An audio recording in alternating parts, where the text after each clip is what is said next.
The first fight had all the makings of an instant classic. There was the parallel heights, which for one cast a long shadow. The parallel power, which for one flashed early. Oh, and there's that right hand. That's what I was talking about. There were shattered notions that one couldn't be taken down. Jones gets taken down for the first time in his career. And that the other couldn't dig deep enough to get back up. Oh, high kick. That the heart of a champion beats furiously, well into the night. We are headed to the championship rounds. And that he in fact can channel enough courage to change the outcome of a fight. Vicious elbow. Gustafsson is hurt. Both warriors, knowing that through 25 minutes of hell, both of these guys are pushed to their limit in this fight. They played a hand in defining the other's greatness.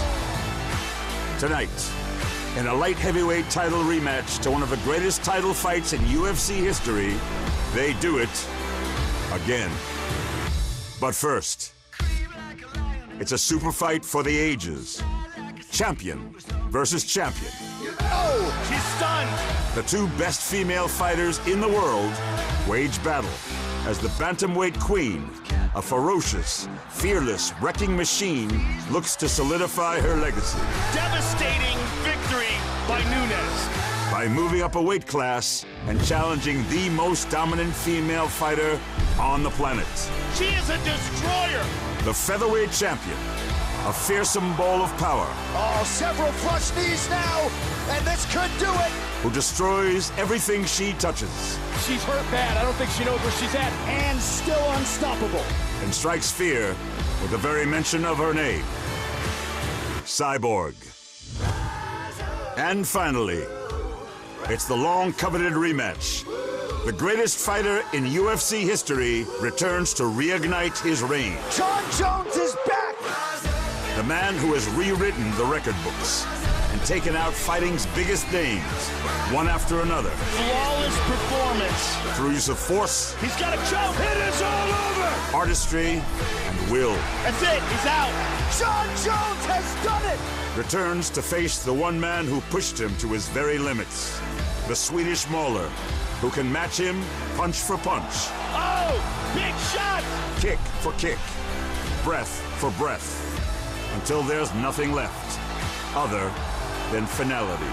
Oh, Fujishima goes down. And the taste of gold. Alexander with a huge knockout! Tonight, it's UFC 232.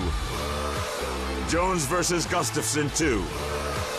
And it starts right now.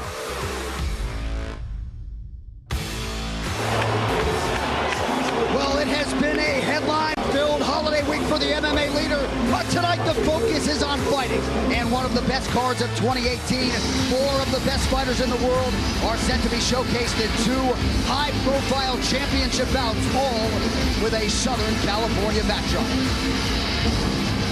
Live from Los Angeles at the Fabulous Forum in Inglewood, California, USA. This is UFC 232, Jones versus Gustafsson 2. Brought to you by Modelo, food for those with a fighting spirit. Closed captioning for tonight's telecast is brought to you by Happy Death Day to You. This Valentine's Day, death makes a killer comeback. The broadcast is also available in Spanish, brought to you by UFCEspanol.com. And with that, thank you for being with us for what is a monumental night here tonight in Inglewood, California. I'm John Anik, and I guess it wouldn't be a Jon Jones fight week without a little controversy, right? But this time around, Jones was deemed by the United States Anti-Doping Agency to have done nothing wrong. So after a quick pivot from Las Vegas to Los Angeles, and 5 years after they turned in an absolute championship classic, Jon Jones and Alexander Gustafsson will run it back for the undisputed UFC light heavyweight title. Thrilled to welcome in my broadcast partners, Joe Rogan, Dominic Cruz. Joe, I know you've devoted a lot of time to this story this week. Ultimately, you're thankful this fight is still intact. Yes, I'm very thankful the fight is still intact. The whole ordeal is very complicated. There's some very tough to understand science behind it, but all signs indicate that this is the presence of a long-term metabolite that has no indication whatsoever of recent use. This is something that it now takes place because the testing is so much better than it was before. According to Andy Foster, who's the head of the California Athletic Commission, the testing now, what they're using is 2,000% above the WADA threshold, between 2,200 and 3,000. So that's how strong it is. You would need 2,000% more to test positive on the WADA threshold. This is how crazy this stuff is, but it's an indication that he has not taken anything recently. It was a contaminated supplement from somewhere around 2 years ago. It's still in his system. Yeah, we know that he tested dirty. That's not a secret. He's done that once. He did his time, but now he's fighting because that's old traces, that's now. And if you're Alexander Gustafsson, you have to put that behind you, take this fight, move forward with your career, because it's not his job to worry about that. That's the UFC, that's USADA. They made the choice. John Jones is fighting, so you're fighting him, and that's where Alexander Gustafsson's mind is. He's made the adjustments in his game to go 4 and 5 rounds this time, which is where he believes he lost last time.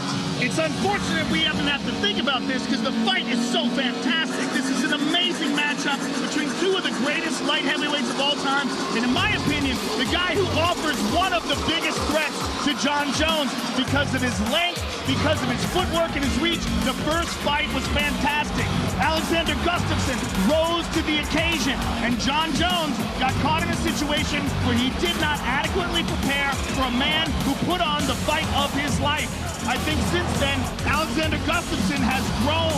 He's a better fighter than he was back then, and I think John Jones' back is against the wall, and I can't wait to see how this plays out tonight.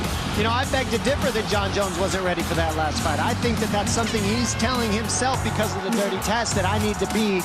I was dirty before, now I'm clean. I should be better now than I was before. But the bottom line is, I know that John Jones has made the adjustments, and so has Alexander Gustafsson. The fight odds are brought to you by Poker Stars, the undisputed champion of online poker. Knock your opponents out to take home millions of prizes every day on Poker Stars. And when it comes down to the adjustments of John Jones and Alexander Gustafsson, how has John trained harder than he did before? Is he put in a whole camp? Is that gonna hurt him more? Some guys like to show up on 2 weeks' notice and fight better that way. Some guys like a long camp.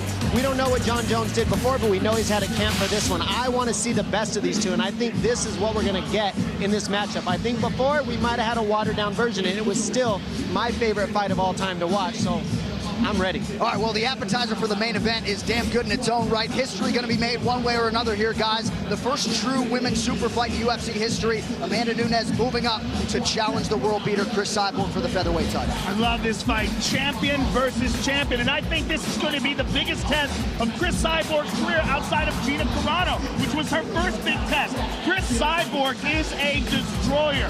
She's absolutely the biggest featherweight on the planet. She's an enormous woman who has to cut a lot of weight to get down to 145 pounds. She has brutal knockout power and a marauding, assaulting style of Muay Thai. She also has an outstanding ground game. It's very underrated that we never see because she smashes so many women on the feet.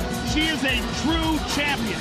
And what makes this fight so fun is everything you just said about Cyborg is what Nunes has been for the 135-pound division. She's been a wrecking crew. What she did to Rousey, what she did to Bethe Correia, what she's done to silver medalists in the Olympics, the things that she's done in this division with grappling, with takedowns, with leg kicks, holding people with leg kicks, with knockout punches in her boxing, with long combinations. She has been a hammer to the 135-pound division. Now we got to see how she holds up, moving up a weight class against a bigger woman that has been just as dominant as her. There is a definite intensity, Joe, to this rivalry, this matchup tonight. And candidly, that hasn't always been the case with past Cyborg opponents who have been so up against it, massive betting underdogs. A lot of people think Amanda Nunes is a potential live underdog here tonight. I think she's a live underdog. If Amanda Nunes particularly can get into the 3rd, 4th, and 5th round, things can get very interesting because Cris Cyborg cuts a tremendous amount of weight to make 145 pounds. She also has the ability to hurt Cyborg. For perhaps the first time in her MMA career, she has real one-punch knockout power, championship-level experience, and a significant skill level on the ground. She's got a real world-class ground game. You know, we've seen Nunes be stronger and more powerful and a bully to the women in her division. Against a bigger woman, you have to be faster, slicker, technical, and you have to use footwork in order to outbeat somebody larger than you. Can Nunes make these adjustments? Well, it's all coming your way here shortly, as usual. The MMA leader blowing it out for the year-end pay-per-view. Here's a look at the rest of the card coming your way tonight. The rest of the fight card is brought to you by EA Sports UFC 3. On sale now for a limited time. Play as your UFC favorites, including legendary Fight Night champion characters Andre Bishop and Isaac Frost. Get it today. He has 30 professional MMA wins, nearly 10 years on the UFC roster, and a UFC interim welterweight title to his credit. He is the natural-born killer, Carlos Condit. And for this consummate fan favorite, the fire still burns as he comes up on his 16th UFC appearance tonight against a divisional newcomer but familiar face in Michael Maverick Chiesa. Chiesa nearly broke through at lightweight, but the weight cut nearly broke him. Tonight at welterweight, Chiesa believes he is primed to add a signature win to his resume right out of the chute. Also playing tonight and built like a stack of bricks is light heavyweight hopeful Ilir Latifi. Perhaps a dark horse to make a title run, Latifi has quietly produced wins in 5 of his last 6. And here in yet another big spot, the Sledgehammer is hoping to get a big night for the Swedes off on the right foot against fellow contender Corey Overtime Anderson. He's also got some momentum on his side with back-to-back UFC wins, and the Nick Catone MMA product will look to make it a perfect 2018 with another W here in Southern California. These locker room shots are brought to you by P3, the official protein snack of UFC. And looking to prove he is still one of the top featherweights in the world tonight is the former 2-time title challenger, Chad Money Mendes. The Team Alpha Male staple certainly made up for lost time when he returned with a quick knockout back in July. He will try to remain within striking distance of another title shot by being the first man in the UFC to get past the streaking Aussie, Alexander Volkanovski. 15 consecutive wins and a 5-0 UFC start position him to call for this marquee matchup. And in a matter of moments, Alexander the Great will try to cash in. The rules of the Octagon are brought to you by Nemiroff, bold character since 1872. 3 judges score the fight. The bout duration is 3 5-minute rounds. For championship fights and all UFC main events, we go 5 5-minute rounds. A 10-point must scoring system is in effect. The round winner gets 10 points, his or her opponent 9 or fewer, and scoring is based on effective striking and grappling, followed by aggression and then octagon control in that order. All right, before we get started, your final rules update of the year, folks. The California State Athletic Commission does employ the new unified rules. We will also have the limited use of instant replay if needed. That is only to look at the end of a fight, so once replay is invoked, that particular fight cannot be restarted. The fighters have been made aware. These fighter rankings are brought to you by EA Sports UFC 3. Get 2 games for the price of 1 with the EA Sports UFC 3 Fight Night Champion Bundle, available for $24 exclusively on Xbox One for a limited time. So an interesting narrative with this first fight on pay-per-view tonight. Chad Mendes, number 5 in the world. Alexander Volkanovski, number 10. They both fought on the same fight card in Boise, Idaho in July. Volkanovski competed first, called for a fight with Money Mendes. We'll see if it's a case of be careful what you wish for. They're about to close the door behind him. And under the radar no more, Alexander Volkanovski draws Chad Mendes tonight. The Aussie tries to extend his winning streak to 16 and officially make his mark with the featherweight elite. 2018 has been a pivotal year for Chad Mendes and Alexander Volkanovski, with Mendes returning to his spot among the featherweight elite after a long layoff, while Volkanovski emerged as a featherweight contender with whom to be reckoned. Tonight they will meet with one man in place to set himself up for a massive 2019. Alex is a guy that's a young up-and-comer. This guy is trying to come into this octagon and make a name off of me, and I'm not going to let it happen. I'm going to go out there, I'm going to put a hurting on this dude and show a lot of these guys in my division why I deserve to be at the top. I'm so keen to get in there with Chad Mendes. He's only lost to the greats of the sport, but this is my time, and I just can't wait to step in the octagon and do my thing. Australia's Alexander Volkanovski may have debuted in the UFC at lightweight, but it's been at featherweight where he has really made his dent. But regardless of division, Volkanovski has been perfect in the octagon, and tonight he hopes to follow up his win over Darren Elkins with his biggest victory to date. Getting a win is always really good, but to finish off the year, right at the end of the year, with finish it with a bang, a big knockout finish would mean the world to me right now.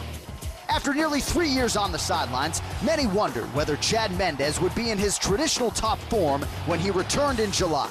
But Mendes immediately announced he was back with a knockout of Miles Jury that took less than 3 minutes. and in so doing, he sent an ominous message to his featherweight peers. I think my knockout of Miles Jury sent a great message to everyone in the division. Like, I didn't go anywhere. You know, I might have taken some time off, but I'm here. I'm one of the best in the world, and I'm here to prove it.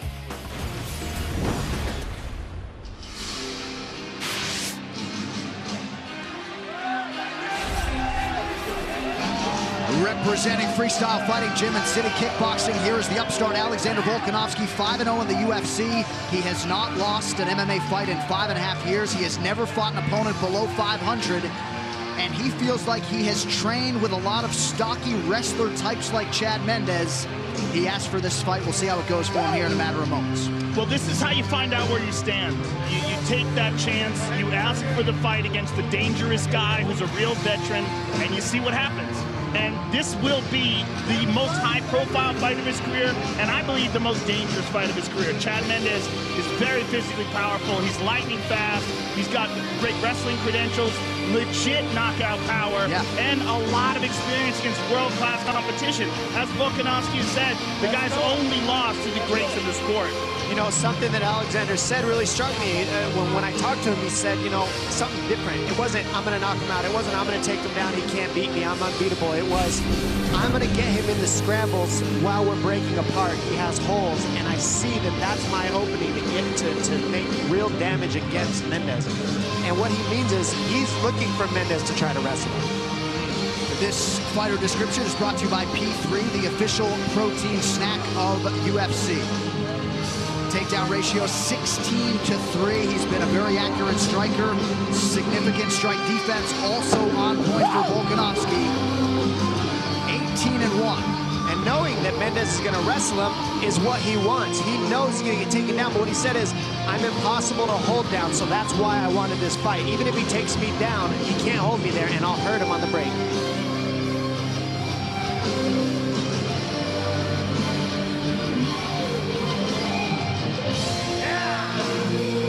Volkanovski had a big win back in July against Mendes' teammate Darren Elkins, and you hear the Game of Thrones music blaring. David Benioff, co-creator, front and center here tonight for UFC 232. Not a bad seat. Volkanovski is ready to go. We now await the former three-time title challenger, Chad Money Mendes.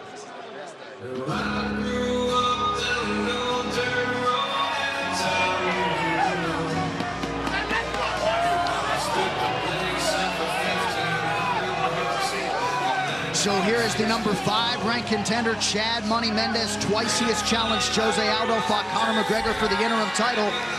And after 2 years away from the game due to suspension, Joe, he came back about as sharp and as strong as he could against Miles Jury in July. I think it was probably good for him. I mean, the guy had so many tough fights, hard battles, and he came back looking fantastic.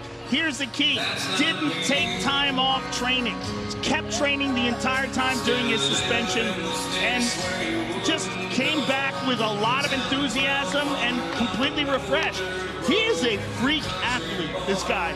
I mean, he's ridiculously fast, ridiculously powerful, and is one of the more dangerous one-punch knockout artists in this division. I mean, he's been wrestling his whole life, and that's translated over to his submission grappling. Outside of the suspension, you know, all of us athletes, we're just staying in shape because none of us want to stop. And for just getting banned, I mean, he could just train and train and train. He probably didn't take as much damage, probably took better care of his body, probably came back better from that 2 years than ever before because he wasn't taking damage in these fights. So I think we're going to see a better Chad Mendes, a more developed Chad Mendes than we've ever seen in these next coming fights of his career. He's really developed the finishing instincts of late, has finished the opponent in 6 of his last 7 UFC wins. He's also a guy who's never been taken down in the UFC or the WEC. So you got to think at some point Volkanovski is going to try to level change and take Chad Mendes down. If he's able to do so, he will be the first to have accomplished that inside the octagon. Chad Mendes, Alexander Volkanovski kicking off a big night on pay-per-view tonight. This Tale of the Tape is brought to you by Modelo, brewed for those with a fighting spirit. Mendes, 33 years old. Volkanovski, 30 years old. Both fighters 5'6" tall. Volkanovski's called it the Battle of the Hobbits. He will have a 5.5-inch reach advantage. All right, now for the introductions. The veteran voice of the Octagon, Bruce Buffer.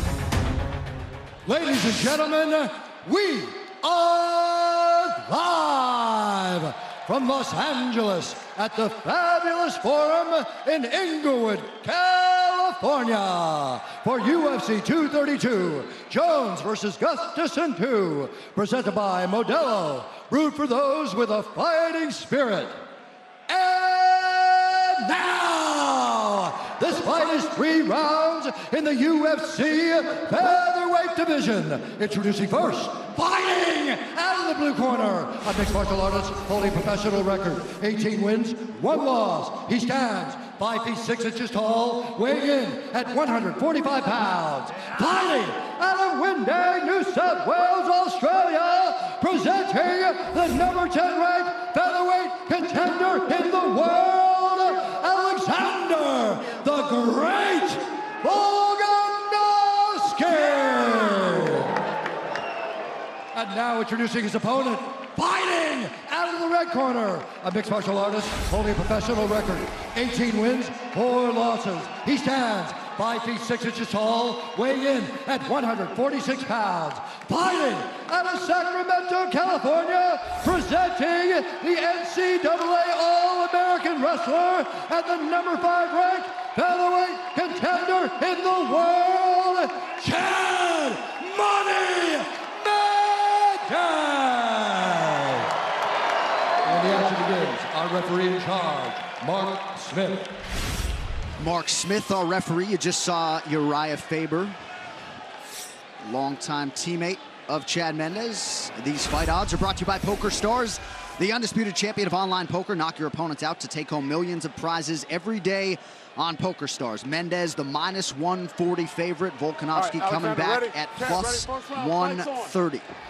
And with that touch of gloves, we are underway. Volkanovski is in black, Chad Mendes is in white. Tonight's Fight Clock is brought to you by Modelo, brewed for those with a fighting spirit. Mendes met Uriah Faber when he was in high school. Went on to become a 2-time Pac-10 wrestling champion at Cal Poly, 2-time NCAA Division I All-American. And he's stalking Volkanovski right now. And what a story it is on Volkanovski, former professional rugby player. He was a front rower. And when he played rugby, 214 pounds, competing at 145 pounds tonight. What? Is that real? That's what the card says. I think that's impossible. That's ridiculous. Should have stretch marks or something. Yeah.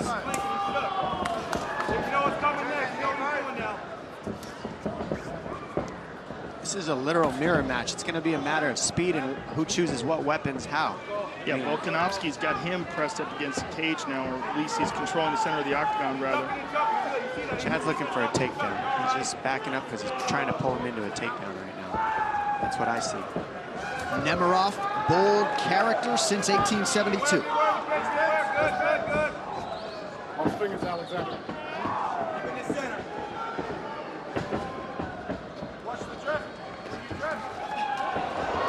Volkanovski just grazed him with that right hand.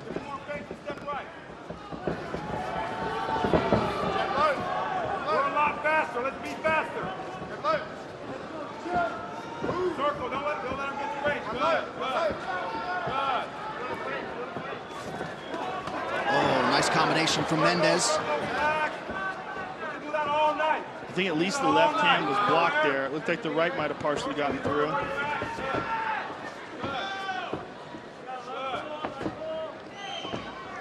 On paper for Volkanovski, short sample size, but top 3 in terms of significant strike accuracy in UFC history in any division. He's landed just 4 of 19 so far. Mendes with a flurry. Nice uppercut up the middle. Boy, Mendes throws a lot of horsepower into those shots. That's what we saw with Aldo. He used a lot of power early, and kind of you see in the later rounds, same with Mendes, or excuse me, same with Conor. When he fought Conor, gets a little tired, but that was a short notice fight. Let's see if he can keep the pace and keep the power throughout the entire fight, this one. Yeah, those explosions are costly. There's that takedown you talked about, takedown attempt. Those explosions are costly, but they paid dividends for him. So many knockouts. My experience of watching Mendes, he needs at least a takedown around to feel the comfort that he wants. And if Volkanovski can stop those takedowns, I think he has a better chance of winning this fight. He's got to stop the takedowns of Mendez to keep Mendez where he's not comfortable the whole fight. Under 2 minutes here to go, round one. Volkanovski trying to establish the jab. Good jab by Volkanovski, and that's a huge weapon he can use because that'll force Mendez to shoot.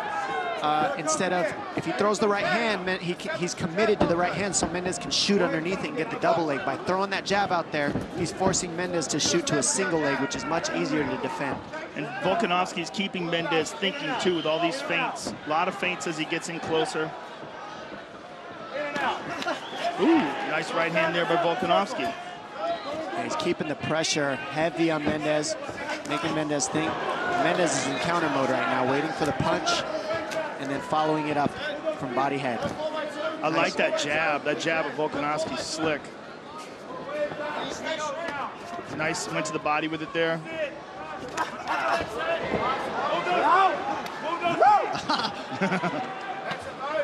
Good jab.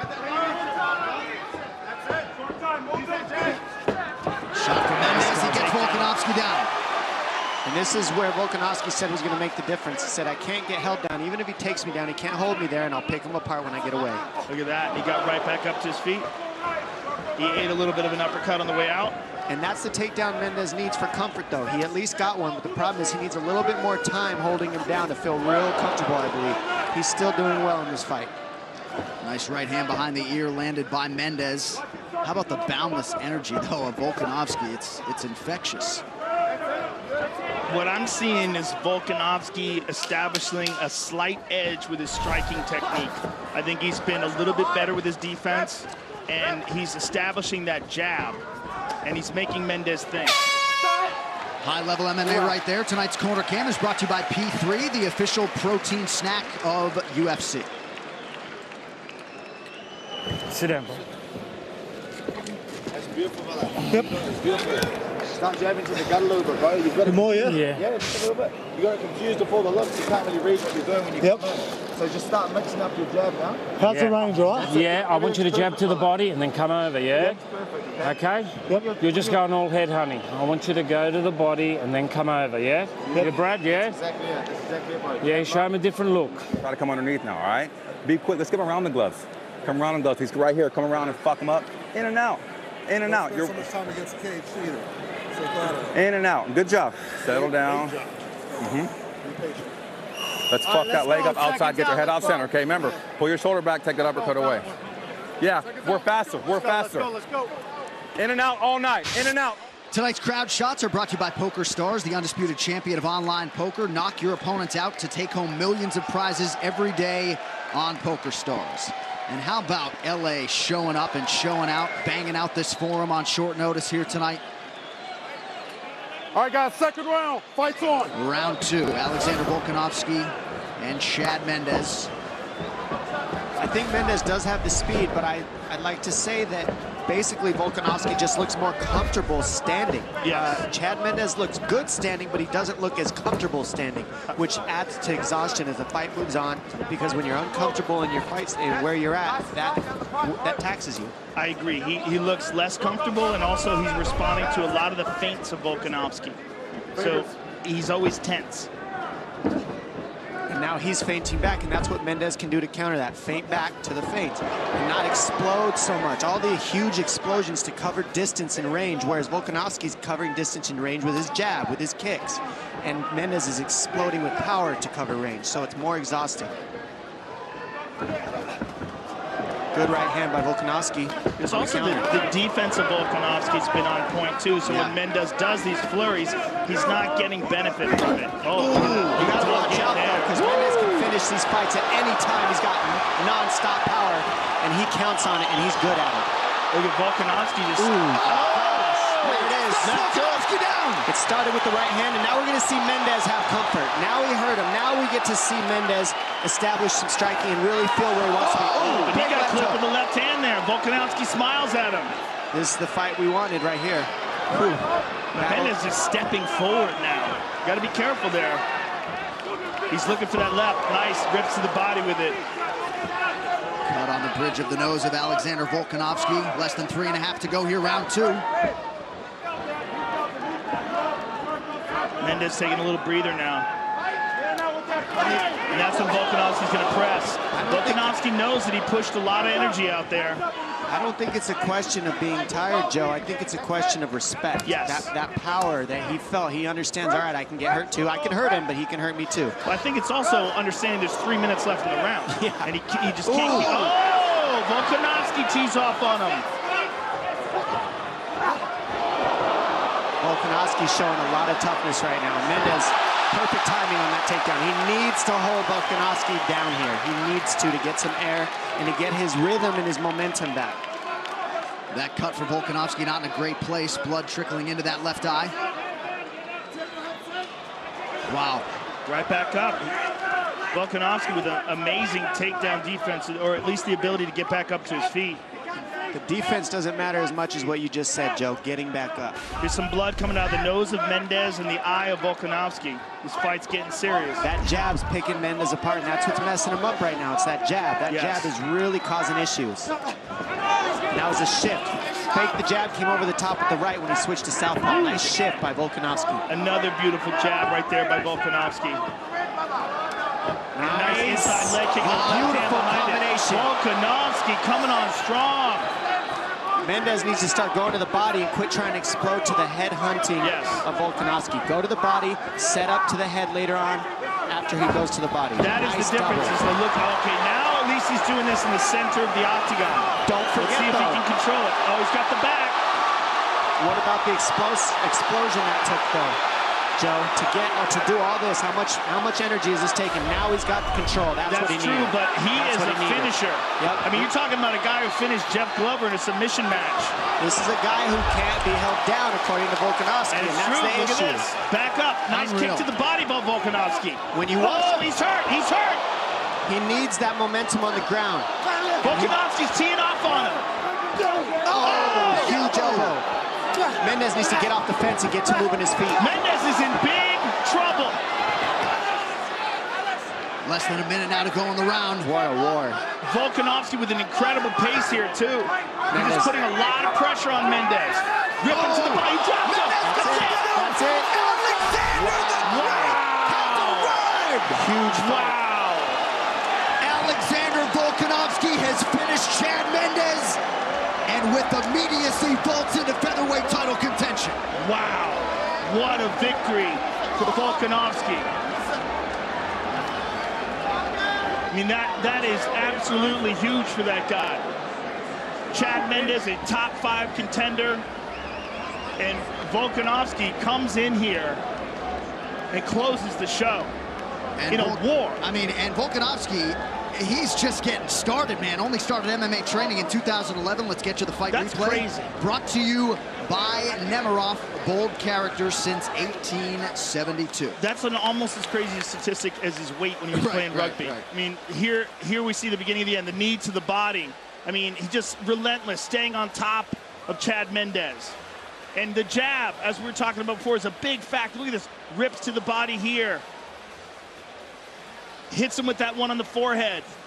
And that's what dropped him. It was the one to the temple. And then boom, there's one behind it. Let's take a look again. Rips to the body, and then the right hand over the top, and that's what dropped him. Amazing victory for Alexander Volkanovski. Who left a successful rugby career, put his family's life on hold to pursue the UFC dream. And how about that result tonight? Tonight's stats brought to you by Poker Stars, the undisputed champion of online poker. Knock your opponents out to take home millions of prizes every day on Poker Stars. The longest active win streaks in the featherweight division, a dozen for Holloway. Volkanovski now in a 4-way tie with Arnold Allen, Enrique Barzola, and Zabit Magomed Sharipov. All right, the official decision brought to you by Metro by T-Mobile. Get unlimited high-speed data all month long on the same network as T-Mobile. To make this one official, Bruce Buffer.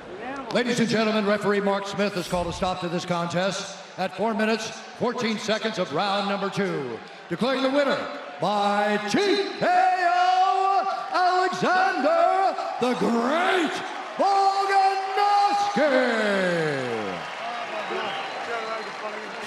I'm here with the winner, Alexander Volkanovski, and you, sir, just emerged as a huge contender in the featherweight division tonight. Just an outstanding performance in a real war against Chad Mendez, and this is a fight that you called for. What was it about Chad that made you think you could do this tonight? Man, I just want to shoot for these ranks. I've said it from the start. Even though he's probably one of the toughest guys in the division, I knew this would get me in front. This would get me in the top 5. I've finally done it, you know. A lot of respect. He's only lost to the greats, and now he just lost to another great, Alexander the Great. Mate, I'm stoked. You seem so composed tonight, even after you got clipped. How bad were you hurt during that one exchange? I wasn't hurt. I didn't go too, he definitely, I guess it dropped me. But, I felt fine. I was clear-headed. Something got me in the eye. I think it might have been that punch. It was more just blindness in the eye sort of thing. But, mate, I just kept coming forward. You know what I mean? I'm one of the most dangerous guys in this division. I can go with all the powerful ones. I can go with the jiu-jitsu guys. I can go with the stand-up guys. I'm one of the most well-rounded. I put it together better than anyone in the division. I'm Max Holloway's worst nightmare. I've got a lot of respect for Max Holloway. I really do. He's a gangster. I absolutely love what he does in there.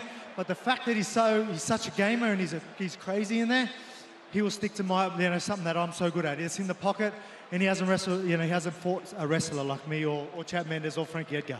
Sensational performance. Sorry about that, no disrespect. It's all right, you're just saying what you feel. Listen, you did a fantastic job tonight. Sensational performance against a top 5 contender. Congratulations, and I look forward to seeing your next fights. Thank you. Thanks, everybody. Los Angeles, love you. Alexander Volkanovski, ladies and gentlemen. He will be in the top 5 next week. Couldn't have done much more to maximize the showcase here tonight. That post-fight interview brought to you by EA Sports UFC 3. Get 2 games for the price of 1 with the EA Sports UFC 3 Fight Night Champion Bundle. Available for $24 exclusively on Xbox One for a limited time. Volkanovski showing up, getting the job done. The celebs are showing up as well. Big fight fan there. Mario Lopez in the building at the Forum here in Inglewood, California tonight. Also, Roy Jones Jr. Octagon side here tonight for UFC 232. Tonight's crowd shots are brought to you by Poker Stars, the undisputed champion of online poker. Knock your opponents out to take home millions of prizes every day on Poker Stars. All right, these locker room shots brought to you by P3, the official protein snack of UFC. And don't look now, but Ilir Latifi as close to a UFC title shot as he's ever been before. After a submission win against Ovince St. Preux earlier in 2018, Latifi will now try to make it 6 wins in his last 7. As he faces the always conditioned Corey Overtime Anderson, his focus tonight to stay mentally locked in for every minute of the fight. He believes if he can do that, he will be the man in the top 5 come the middle of next week. UFC 232, Jones versus Gustafsson 2, is brought to you by Modelo Especial. Since 1925, we've proved that it doesn't matter where you come from, it matters what you're made of. Modelo, brewed for those with a fighting spirit. By Metro by T-Mobile. Get unlimited high-speed data all month long on the same network as T-Mobile. By P3, the official protein snack of UFC. And by EA Sports UFC 3, on sale now for a limited time. Play as your UFC favorites, including legendary Fight Night champion characters Andre Bishop and Isaac Frost. Get it today. Boxing is a very limited form of fighting. What Ultimate Fighting is, it's the actual sport of fighting.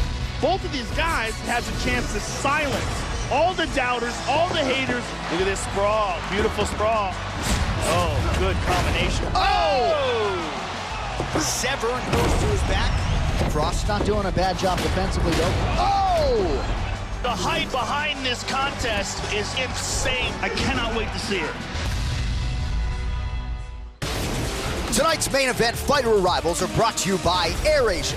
Connect to over 130 destinations across Asia, Australia, and beyond with the world's best low-cost airline. Now everyone can fly. And there is the man still considered by many to be the best mixed martial arts fighter to grace the octagon. Former UFC light heavyweight champion, Jon Jones. Due to a bevy of issues, he's only been able to showcase his skills twice in the last 4 years. Tonight, he will try to present the most complete version we have seen to date against the man who gave him his most challenging title defense, the perennial 205-pound contender out of Stockholm, Sweden, Alexander Gustafsson. Twice Gustafsson has challenged for the sport's ultimate prize, and twice he has acquitted himself quite well. Tonight, against his biggest rival, he hopes to complete the mission and finally be able to call himself the undisputed UFC champion. Hey everybody, I am UFC President Dana White. You've heard me say it a million times. Fighting is in our DNA. So I know you're gonna love what we got planned for UFC Fight Pass in 2019. Over the next 12 months, we will stream over 250 live combat sports events on UFC Fight Pass. That's more than 20 live events per month, 5 events a week, over 1,200 hours of live fight action. You'll get exclusive UFC Fight Pass prelims before every pay-per-view, and the best up-and-coming fighters showcased in live fights from Cage Warriors, Glory, Invicta, Pancrase, Quintet, and many, many more. But it's not limited to MMA. UFC Fight Pass will become the home to world-class boxing, kickboxing, submission grappling, Muay Thai, and martial arts competitions from around the world. Plus, UFC Fight Pass will have new original series, special programming, and of course, our massive archive of over 20,000 fights. If you are obsessed with combat sports like I am, UFC Fight Pass is a must-have for the new year. Start your free trial right now. To that end, a look at what is coming your way over on UFC Fight Pass when the calendar turns to 2019. As usual, Fight Pass prelims for all UFC pay-per-view events, plus the MMA from around the globe you have come to expect, including the likes of Invicta FC and Cage Warriors. Submission grappling events, including EBI and Polaris. Also Roy Jones Jr. boxing, and plenty of kickboxing and Muay Thai coverage as well. UFC Fight Pass. Download the UFC app today. Well, later tonight, you may have heard Jon Jones and Alexander Gustafsson in our championship main event. What's coming up? Brought to you by EA Sports UFC 3. Get 2 games for the price of 1 with the EA Sports UFC 3 Fight Night Champion Bundle, available for $24, exclusively on Xbox One for a limited time. And as we get ready for this next light heavyweight tilt, the fight odds brought to you by Poker Stars, the undisputed champion of online poker. Knock your opponents out to take home millions of prizes every day on Poker Stars. Ilir Latifi, slight favorite, -135. Corey Anderson, the underdog, at +125. This is a big fight in terms of the pecking order at light heavyweight heading into the new year.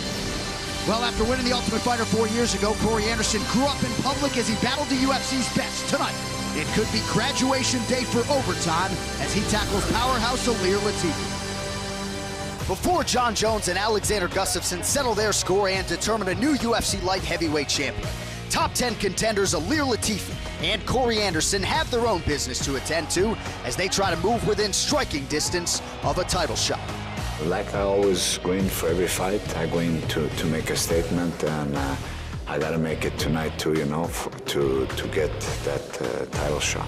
I just gotta go out there and put on the best performance I can. Go out there and let them know I'm ready. I'm 13 fights deep, and it's my time to get up to the title. A relentless force whose ability to impose his will on his opponent has led him to 8 UFC wins. Corey Anderson hits the proving ground tonight off back-to-back wins over Pat Cummins and Glover Teixeira. And as you might expect, confidence is high. I'm a dangerous matchup for everybody in my division. They look past me, but every time I match up against somebody, at the end, they don't want to go again. Sweden's Ilir Latifi is sporting his own 2-fight winning streak heading into this clash, and whether pounding out a decision win over Tyson Pedro or submitting Ovince St. Preux, it is clear Latifi remains a formidable force and one who is at the top of his game. My last 2 fights were important victories for me, and I did well, so tonight I'm here, and I'm just gonna keep on doing what I'm doing.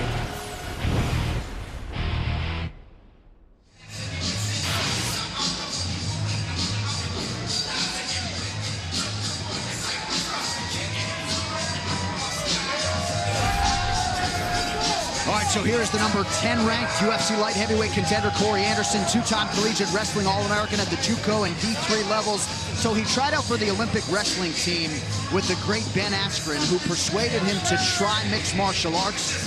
And here is Corey Anderson making his 13th UFC appearance tonight in search of a 9th win inside the octagon. And he's coming up with 2 big wins in a row against Pat Cummins and the last one against Glover Teixeira, a guy who just a few years ago was thought to be one of the very best light heavyweights on the planet.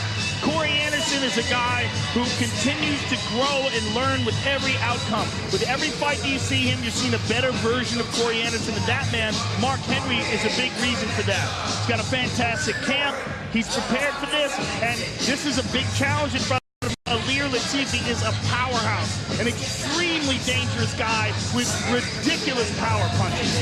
As you said, Latifi is extremely powerful, although Anderson does have some gifts in this fight that can help him. He's taller, he's longer, he's got good footwork, he establishes the jab early, he establishes feints and in-and-out movement early. He's light on his feet and he throws combinations. What I've noticed, though, sometimes as the rounds go on, he tends to steer away from that style, and he starts sitting a little heavier, being a little bit more stationary, and resorts only on takedowns after that first round. He stops setting them up, and he just goes to the takedown. He can't do that with Latifi because Latifi's background is wrestling. So he's got to be seasoned, he's got to be comfortable on his feet, and he's got to try to pick apart Latifi from the outside, or else he's going to have a long night.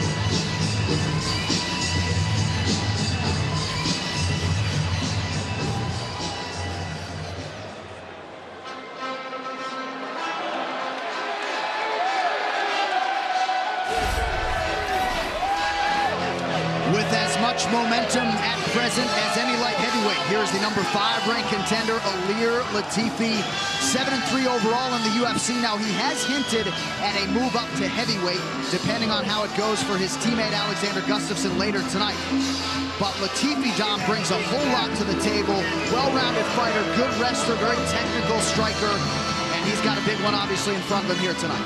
Well, the best part about this matchup for Latifi is he's got Alexander Gustafsson in the same camp as him the entire time, who's longer than Corey Anderson, who's taller, just as good a footwork, does everything Corey Anderson does, except Corey Anderson has that wrestling background.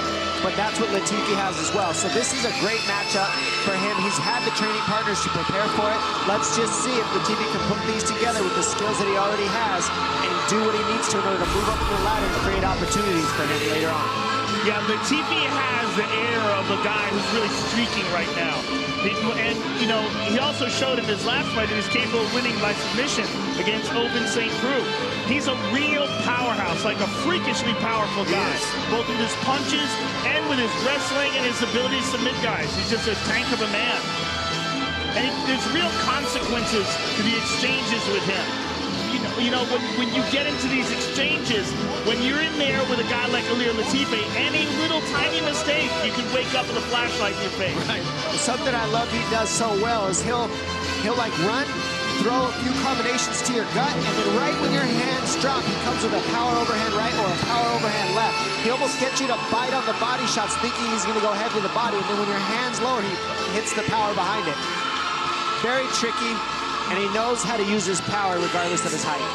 Could be a huge night for the Swedes. Let's see if Ilir Latifi can get it started on the right foot. This tale of the tape is brought to you by Modelo, brewed for those with a fighting spirit. Latifi got somewhat of a late start in MMA. He is 35 years old. Corey Anderson, 29. Corey Anderson, the taller man by 5 inches. He will have a 5.5-inch reach advantage when they close the octagon door. Now for the introductions, we send it back inside to Bruce Buffer. Ladies and gentlemen, this fight is 3 rounds in the UFC light heavyweight division. Introducing first, fighting out of the blue corner, a mixed martial artist holding a professional record, 12 wins, 4 losses. He stands 6 feet 3 inches tall, weighing in at 204.5 pounds. Fighting out of Robbinsville, New Jersey, by way of Rockton, Illinois, presenting the Ultimate Fighter Season 19 light heavyweight winner and the number 10 ranked light heavyweight contender in the world, Corey Overtime Anderson. And now introducing his opponent, fighting out of the red corner, a wrestler holding a professional record, 15 wins, 5 losses, 1 no contest. He stands 5 feet 10 inches tall, weighing in at 205.5 pounds. Fighting out of Malmö, Sweden, presenting the number 5 ranked light heavyweight contender in the world, Ilir the Sledgehammer Latifi. And when the action begins, our referee in charge, Mark Goddard. Here we go. Mark Goddard, our referee. The beautiful Vanessa Hansen getting us started for round 1. Thank you, V. Ariane Celeste, Brittany Palmer on hand. Must be a pay-per-view night. Ilir Latifi's here. The fight clock is brought to you by Modelo, brewed for those with a fighting spirit. Latifi is in red, Corey Anderson is in the white. Feint to Corey Anderson right off the bat, but you got to keep that going if you're going to offset Latifi.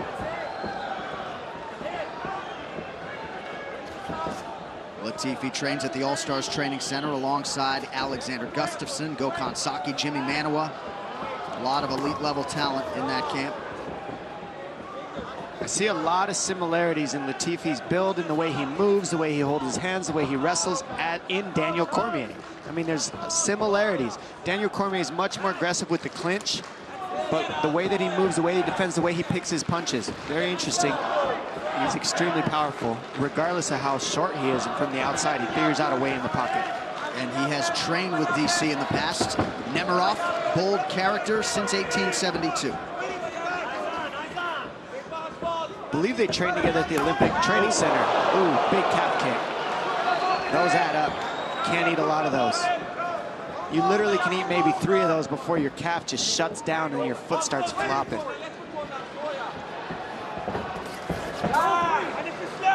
Latifi having a little bit of an issue trying to close the gap. But look at that. There's again. 2. See how many more of those you can see. You see his foot start to shut down already. It only takes about 3 if you eat them heavy. Takedown attempt by Latifi.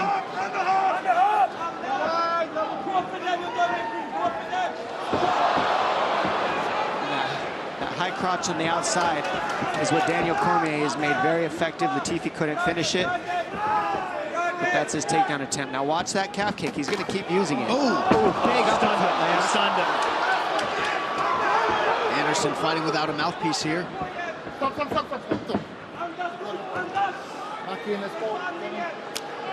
Action resumes now, less than 3 minutes to go in round 1 of a possible 3.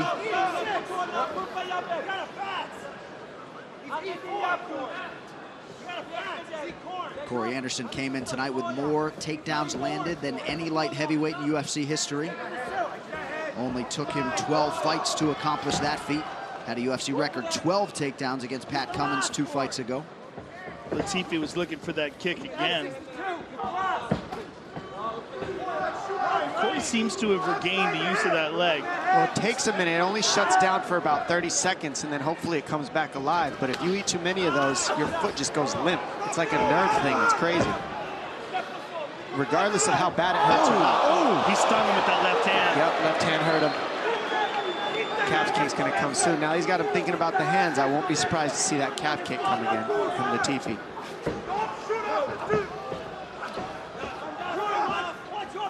The ground shakes when Latifi just advances. Under 2 minutes here, round 1. I think that was you shaking, Joe. Hey, I got my fat suit on tonight, though.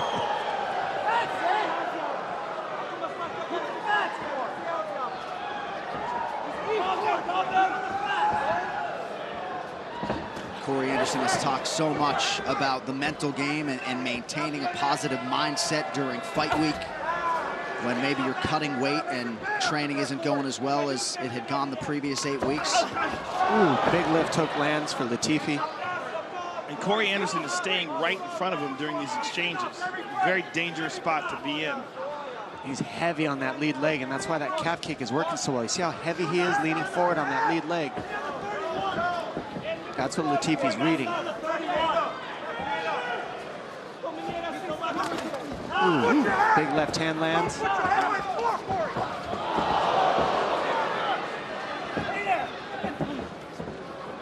like to see Corey Anderson keep throwing those kicks up there. Those are being effective. They're keeping Latifi on the outside. Those high kicks are working. Yeah, he's got a very good jab, too. I'd like to see him use a little bit more of that. Jabs and high kicks. The jab can hide the high kicks as well, so he needs to be using both. You're right. Ouch. Another calf kick. You hear the Anderson corner maybe calling for quicker feet out of Corey. Landed a right hand there. Yeah, good job by Corey ducking under that right hand.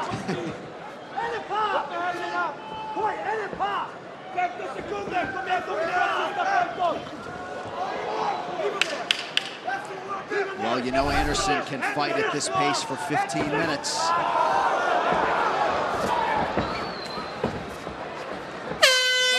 Good. All right, First 5 minutes down. Tonight's Corner Cam is brought to you by P3, the official protein snack of UFC.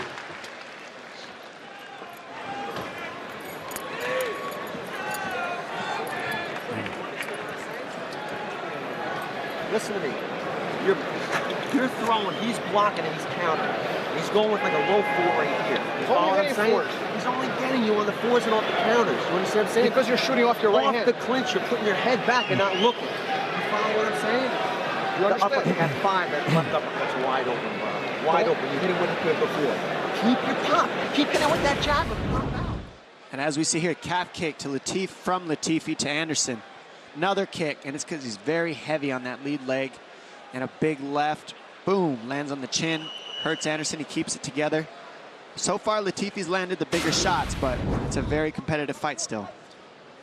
UFC 232, Jones versus Gustafsson 2 is presented to you by Modelo, brewed for those with a fighting spirit. Live at the Forum in Inglewood, California here tonight. Round 2 now, Ilir Latifi and Corey Overtime Anderson. Mark Henry, Ricardo Almeida in the corner of Corey Anderson. Always a pleasure to watch those men alongside Nick Catone go to work. I feel like that left uppercut could be there. We'll see if Anderson can find an opening.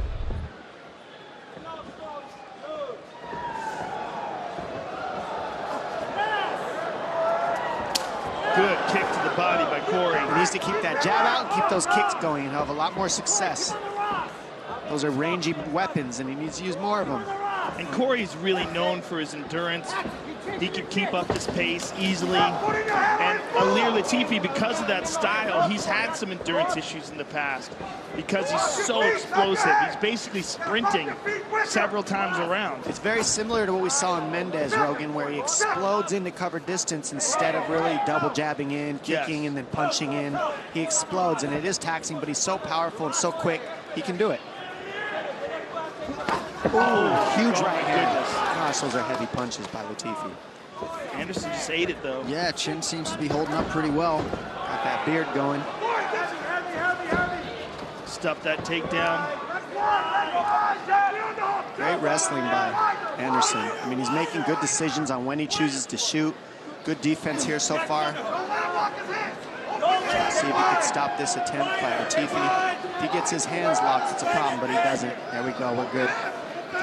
If you're Anderson, you just got to stay on that whizzer here, push the head down of Latifi. If you stay on this arm, you can switch to a single leg and dump you on your butt. Good transition. Excellent defense by Corey Anderson, and a nice knee to the body. Yep. And that's what you got to do to Latifi. Stop his takedowns and then put the pressure on. And now he's a little bit tired from the wrestling attempts, like you said, Joe. It's interesting that that power is such an advantage, but the problem is if you have it, you use it. Yeah. And if you use it, you run out of juice if it doesn't work. That's called live by the sword, die by the sword. I mean, that's what it is with these power fighters. Good sign for Corey Anderson. He has stuffed all 7 takedown attempts of Ilir Latifi thus far.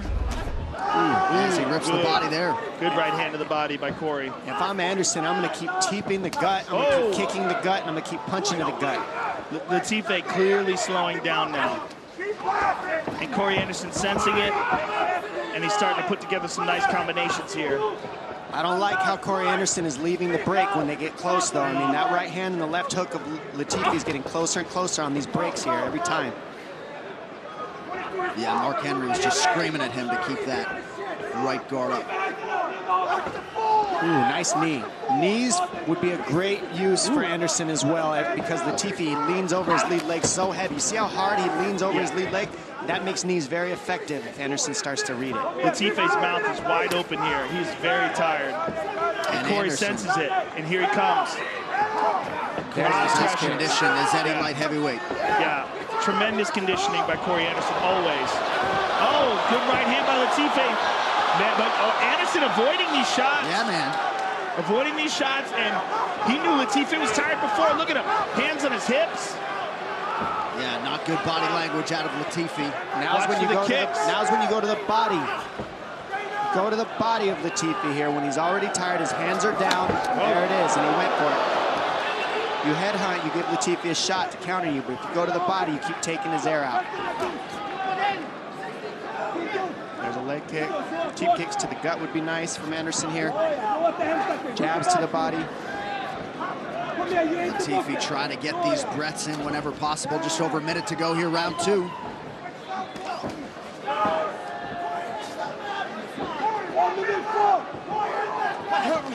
It's been a big second round for Corey Anderson, as evidenced by the significant strike numbers there. Huge second round because the tide is clearly turned.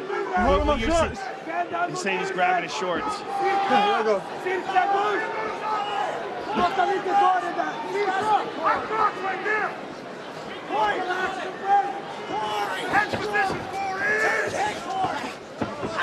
Oh, he clipped him with that left hand on the break, Tom, as you were talking about.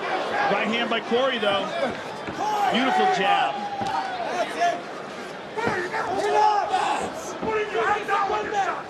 Look at the endurance of Corey Anderson. Well, it's what you said. He doesn't explode like Latifi does, Joe. I mean, he's picking his shots right. He's using distance shots to close. He's using jabs and kicks to close the distance instead of hopping in with power. Yeah, he's fighting technically and efficiently. Great big fight. Second round for Corey Anderson. Tonight's Corner Cam is brought to you by P3, the official protein snack of UFC.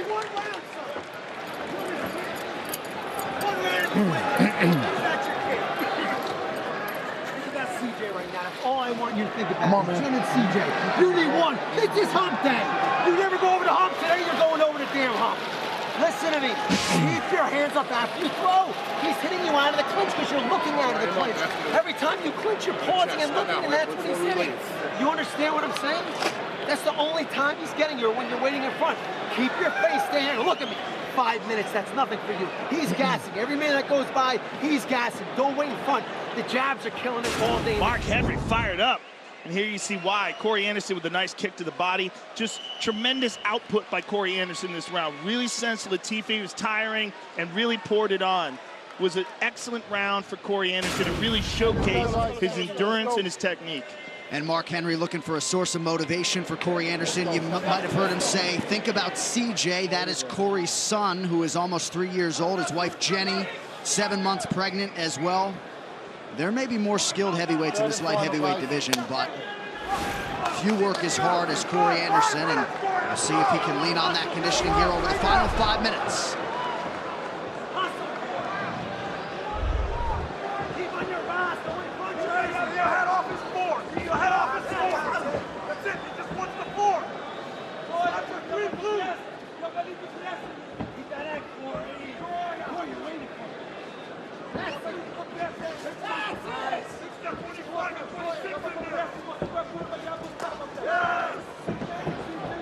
Both of these fighters, lifelong wrestlers. Latifi, former Swedish national team member. Anderson unofficially has yet to attempt a takedown in the fight, somewhat surprisingly. But I guess given the matchup, maybe not. I think there was one in the last round that he attempted. I thought so too. He's smart about it though. He picks it at the right time when it's open. He's not forcing shots, and that's why he's conserving energy well and able to use his feints and his jab and his kicks while he's in the stand-up realm because he's not blowing his energy forcing shots. Oh, there's that calf kick again. Surprised he got away from that calf kick, to be honest. He just wobbled a little bit there. It might have, that one that just landed might have been damaging. What's weird about that kick is it turns your shin off when you don't know. It doesn't hurt as bad as it just shuts your foot off and then you can't walk with it. So you never know what it's going to do when you get hit there. And then that chin eventually comes back, or not necessarily? It takes a few seconds. Depends on how badly you get damaged there. I've seen fights where it comes back, and I've seen fights where they just lay on the floor and it doesn't come back. Well, a good example of it was the Henry Cejudo Mighty Mouse fight. The second fight, Mighty Mouse connected with that calf kick very early on, and Cejudo's foot just went limp. Yep. It just stopped working. Oh, he stunned him. And that's the break. That's where he's had the openings, is on the breaks, because Corey Anderson comes out with his hands down and his chin up. But meanwhile, Corey ate it, and he's still there pressing forward. And Latife's taking some big, deep breaths. But man, he just looks to explode. Well, what he's doing right now is he's pulling Corey Anderson into his power by backing up and circling him the way he wants to land. However, Corey Anderson's doing the right thing by feinting and using long strikes. Mark Henry freaking out every time Anderson lowers those hands. Such a huge 2.5 minutes here in terms of this light heavyweight division. 2 top 10 contenders.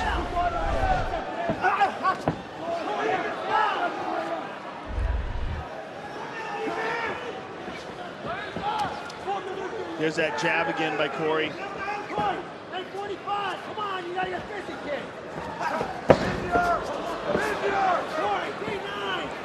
And see those high kicks that he's throwing, the left high kicks, they might not be landing, but it's shutting down the right hand of Latifi. He's got to put his hand up and block instead of fire it. So it's really helping that he's doing those high kicks the way he is.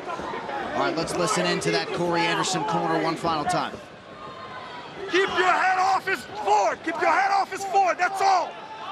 He's waiting. Where's that blue? Where's that blue? The 9 is there all day. D9. Please, Corey. There's a nice right hand. Nice, Corey! Head position, head position! Rats!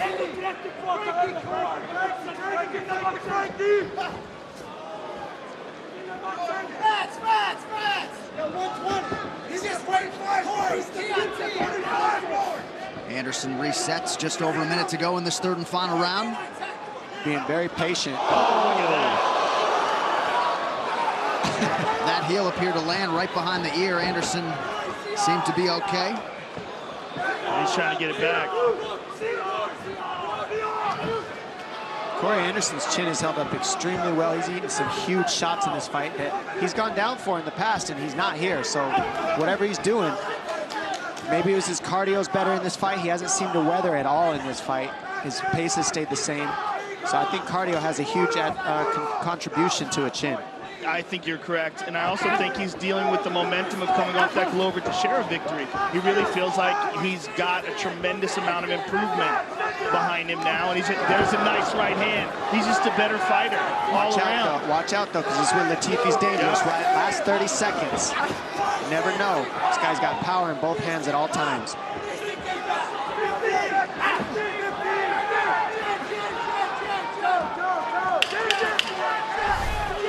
Anderson using that jab, being very smart, staying rangy. Fought an extremely smart fight. Oh, nice stick. So Corey Anderson and Ilir Latifi go the distance. This fight replay is brought to you by Nemiroff, a bold character since 1872. And here's the first round, that calf kick. Over and over again, that was a successful weapon in that first round. There's a nice left hand from Latifi. And now second round, Anderson with a kick to the body. There's a nice left hook. Really started coming on strong in the second round. And there's a nasty left hand by Latifi. Beautiful right hand by Corey Anderson. Excellent fight. Tonight's stats are brought to you by Poker Stars, the undisputed champion of online poker. Knock your opponents out to take home millions of prizes every day on Poker Stars. You see the numbers in round one close. Obviously, the huge second round for Corey Anderson. And he also doubled up on Latifi in that third and final round. Dom, I know you're not a judge, but you think Corey Anderson did enough? Corey Anderson outstruck Latifi 2-1 pretty much, and he did everything he needed to do to win. I think Latifi landed the bigger, more strong shots, but Corey Anderson outnumbered him by a strong amount. It has been a huge 2018 for Corey Anderson. 2 wins over Pat Cummins and Glover Teixeira after the knockout losses in 2017. Tonight, he's trying to wrap up a perfect 2018 at 3-0 and potentially take Latifi's spot in the top 5. The official decision is brought to you by Metro by T-Mobile. Get unlimited high-speed data all month long on the same network as T-Mobile. All right, with the scorecards now, we turn it over to Bruce Buffer. Ladies and gentlemen, after 3 rounds, we go to the judges' scorecards for a decision. All 3 judges score this contest 29-28 for the winner by unanimous decision, Corey Overtime Anderson. 815, motherfuckers! That's what I'm talking about! Hump day! Hump day! Yeah, baby. Very excited, Corey Anderson. Congratulations, sir. This was a huge victory for you, Corey. Yes, it was. It was a very huge victory, not just for me, for my team. We talked about it. We had a lot of big fights that we let slip out of our hands, and today we came prepared. Hats off to Leo TV. Man's a fucking beast. I've been watching him since I got in the UFC, and I have the honor to share the octagon with him. Thank you. You fought an excellent fight because you weathered the storm in the early rounds. He's very dangerous, a powerful guy, but really in the second round, we started seeing you come on strong. Yeah, you know, but first, I gotta give thanks to the Lord, Heavenly Father, and my family for coming out here. It means a lot. That was my motivation. My wife, 7 months pregnant. As you guys see, we had all the travel with John Jones going on, but she stuck with me strong throughout the whole thing. Baby, I love you. We're gonna go home and have a good time. But that's the second round, you know, everybody knows I can keep going. You know, it took me a second. I was feeling flat. Coaches yelled at me, said, we got to get this, Corey. Give me the Corey we know, and we got it done. Well, this is really a showcase of your endurance, and particularly your footwork and your technique. It's one of the best performances to date. What would you, you're coming off of 2 outstanding victories in a row. What would you like to do next? I want Anthony Smith. You know, I would like to say I want a title fight. I know they're not giving it to me. Anthony Smith came out of nowhere. He's ranked 3rd. I see you sitting behind the TV right now, and you see me looking, baby. Come get me. After my baby born, let's get this. Congratulations, sir. Corey Anderson, ladies and gentlemen. The artist formerly known as Beaston, 25-8, maximizing the mic time with Joe Rogan. The soon-to-be father of 2, Corey Anderson, has won 3 in a row at light heavyweight. A lot of celebs out tonight. Musician of Blink-182 fame, Travis Barker in the building. The 2018 National League MVP representing your Milwaukee Brewers, Christian Yelich is here. And there is T-City, the #1 ranked featherweight contender, Brian Ortega, octagon side here at the Forum tonight. All right, straight ahead, it will be a welterweight clash between the natural-born killer Carlos Condit and Michael Maverick Chiesa. What's coming up? Brought to you by EA Sports UFC 3. Get 2 games for the price of 1 with the EA Sports UFC 3 Fight Night Champion Bundle, available for $24 exclusively on Xbox One for a limited time.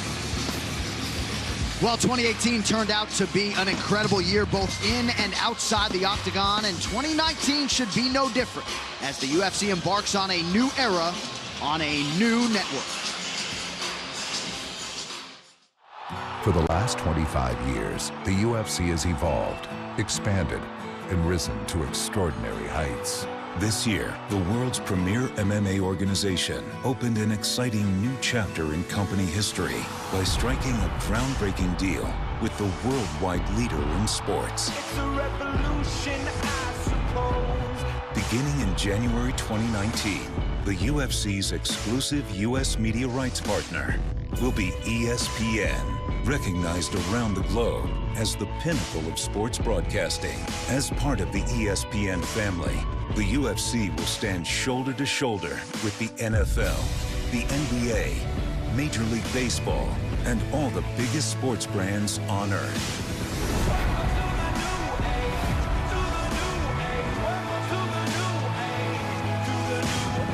This deal will take the UFC to a whole new level, and you've all played a major part in getting us there. So today, we say to our fans, thank you for all you've done, and get ready for what lies ahead. Setting the mixed martial arts world on its axis. I don't know what's going to happen, but I do know it's going to be fireworks.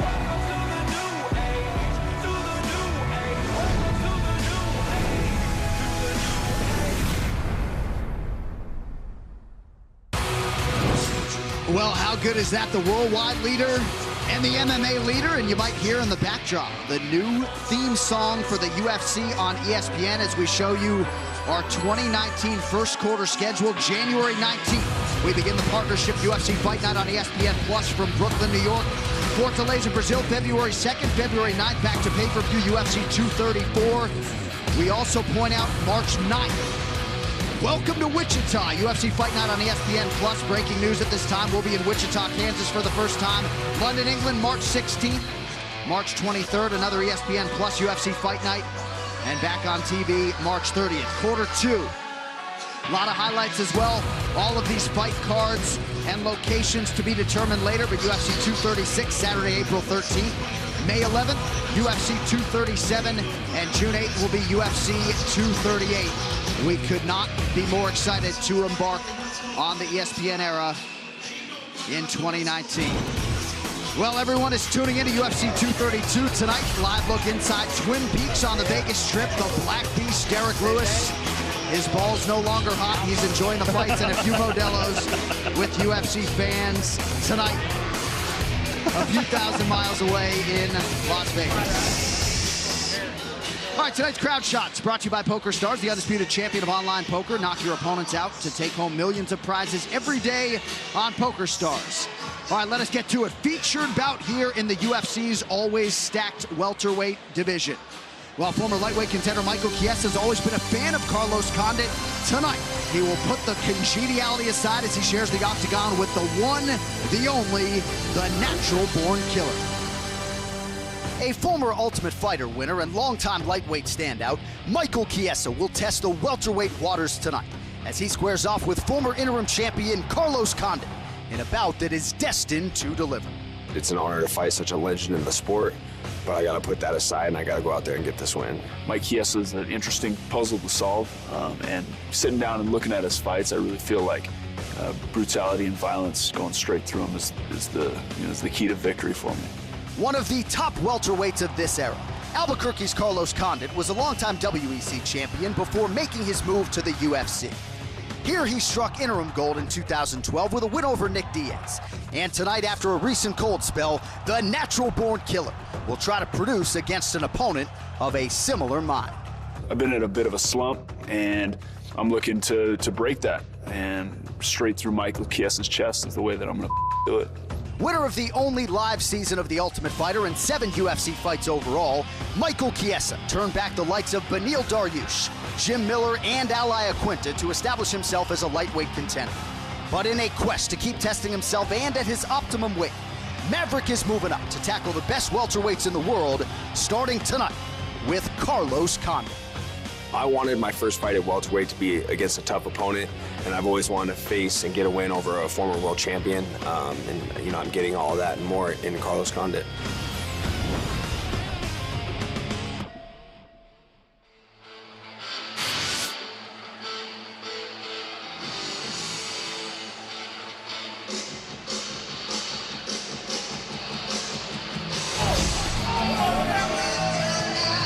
Great representative of Washington State. Here is the former lightweight contender, Michael Maverick Chiesa, 31 years old, and tonight he moves up to the welterweight division for the first time. It was a weight cut that nearly broke him, and after missing weight for his final lightweight fight against Anthony Showtime Pettis in July, he essentially, Joe, said on the scale, no more, I'm moving up. And tonight, Michael Chiesa is taking on a big challenge in the former interim welterweight champion, Carlos Condit. I think this is the correct move for him. He's huge. I mean, he's way too big to be cutting his body down to 155 pounds all the time. It was hitting that point of diminishing return. Yes. His performances were suffering, and he just felt absolutely terrible the last week of fight camp. I think he's a 170-pounder. I think he makes this weight easily, and I think this is a fantastic fight for him tonight against Carlos Condit. Condit needs it. As he said, he's been in a slump. Michael Chiesa most certainly needs it. I just think this is the best weight class for him, and I can't wait to see how he does here. Yeah, I love Michael Chiesa because this weight class is just fit for him in the sense that he's a grappler. That's what he wants to do. He's strong. He wants to get a hold of you and choke you. And if he can't choke you, he wants to keep you on the mat. In order to do that, he needs to be as strong as possible because that's what fits his style. He's not on the outside, be faster than you, explode.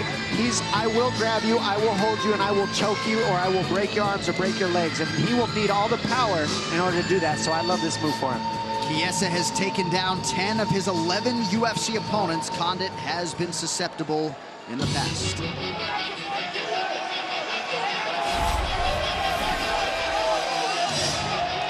With a fan base as big as really any fighter on this roster, as respected as any fighter on this roster. He is the natural-born killer, Carlos Condit. 43rd professional fight here tonight and 16th UFC appearance.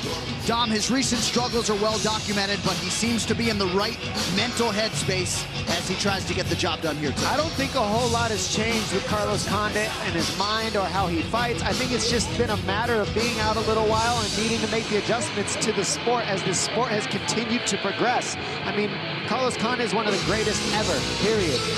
Ultimate finisher, always creates violence and always enjoys to do that, always creates blood and war. However, he has the speed advantage in this matchup, and I think that that's what he has to be smart enough to use. Michael Chiesa needs to be strong and drag him to the floor.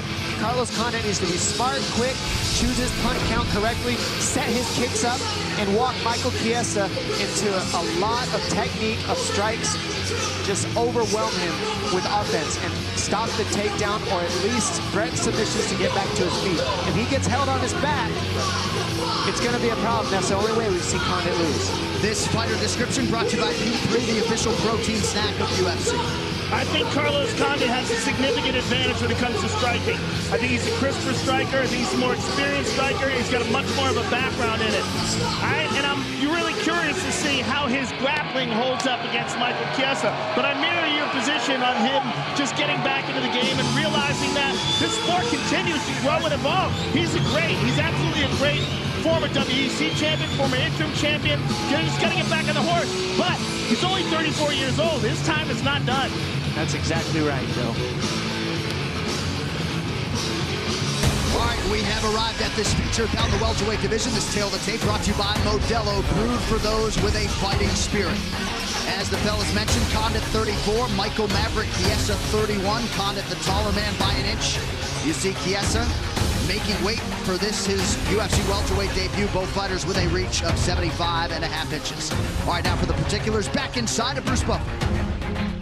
Ladies and gentlemen, this fight is 3 rounds in the UFC welterweight division. Introducing first, fighting out of the blue corner, a mixed martial artist holding a professional record, 14 wins, 4 losses. He stands 6 feet 1 inch tall, weighing in at 170.5 pounds. Fighting out of Spokane Valley, Washington, presenting the Ultimate Fighter Season 15 winner and the #9 ranked lightweight contender in the world, Michael Maverick Chiesa! And now introducing his opponent, fighting out of the red corner, a mixed martial artist holding a professional record, 30 wins, 12 losses. He stands 6 feet 2 inches tall, weighing in at 171 pounds. Fighting out of Albuquerque, New Mexico, presenting the former WEC welterweight champion and the former interim UFC welterweight champion, the natural-born killer, Carlos Condit!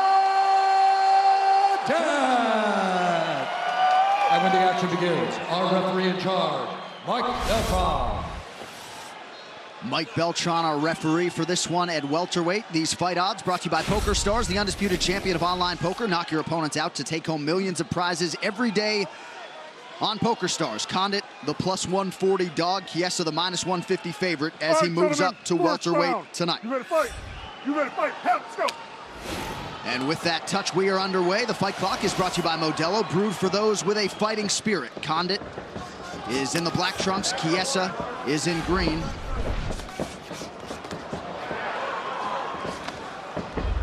Chiesa looking for the clinch here. He looks absolutely enormous.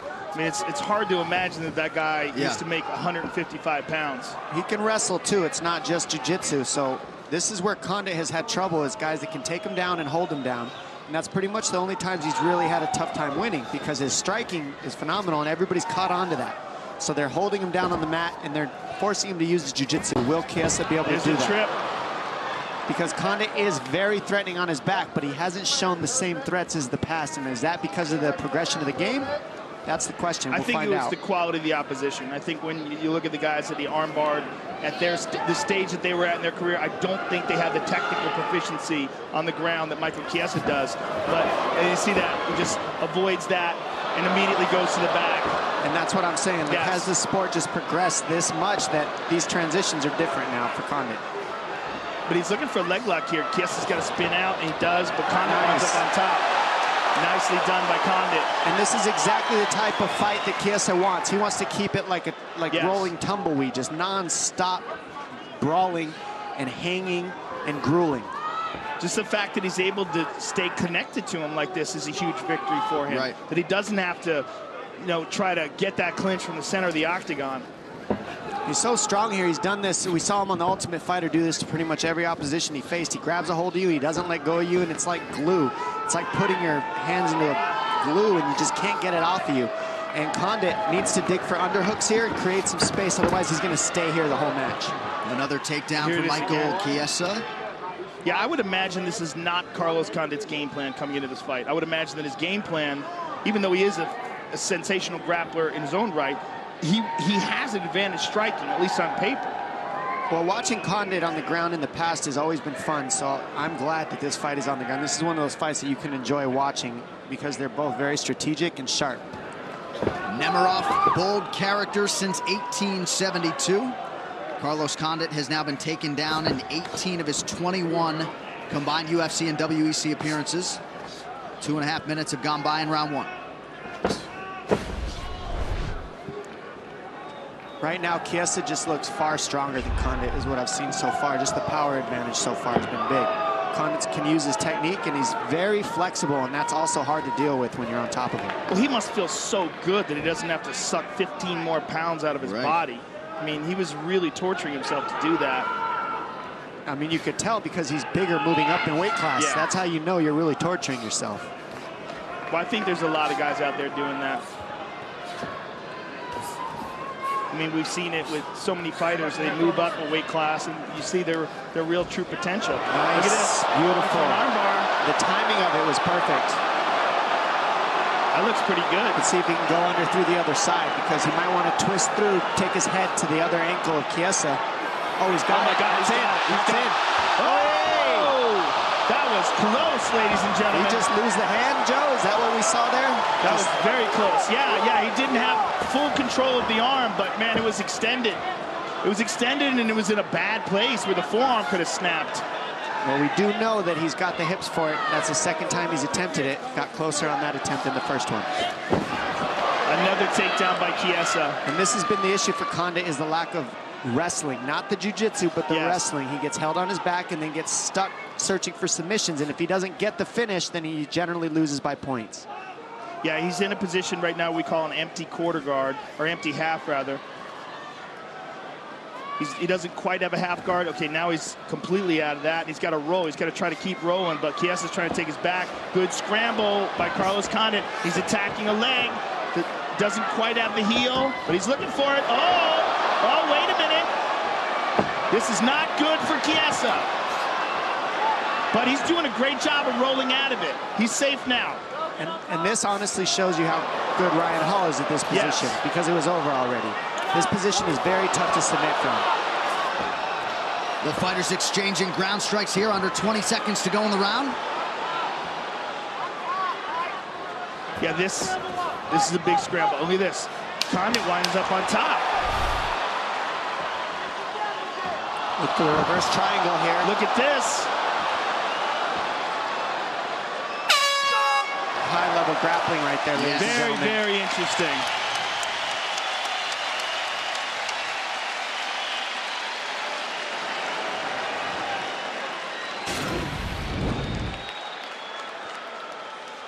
There's that inside trip by Michael Chiesa, gets him down on the ground. And here's Carlos Condit going for that armbar, but you see he used that leg to help him escape. But that was close, very close. Just settle in. You got to be a little more boring. Get on top on the leg locks. Okay. Don't play around too much in there. Just get on top. Okay. All you have to think about is get on top. Yes, sir. Just be smarter in the guard, dude. Yes, sir. You're fooling around a little too much. Okay. Just bore it down a little bit. Okay. Got it? Yes, sir. But these takedowns are too easy, man. You can have your way in round 2 and 3. Okay. Be smart. Keep punching, keep punching. Low and high. Let's go. Take over right here. He's breaking. He's breaking. Carlos. I think that round was ours. We had all the submission attempts. UFC 232, Jones versus Gustafsson 2 is brought to you by Modelo, brewed for those with a fighting spirit. Round 2 forthcoming. Carlos Condit and Michael Chiesa. All right, gentlemen, round 2. 23 submission wins between them. I'd love to go on Carlos Condit's corner and say, Michael Chiesa is not breaking. Keep your head sharp, Condit. He's in this fight. Yeah, I didn't see him breaking. Not at all. I saw some awesome grappling exchanges. Definitely. Look at Chiesa moving forward, though. Excellent punches by Chiesa. The kicks are going to be an issue if Condit can throw them.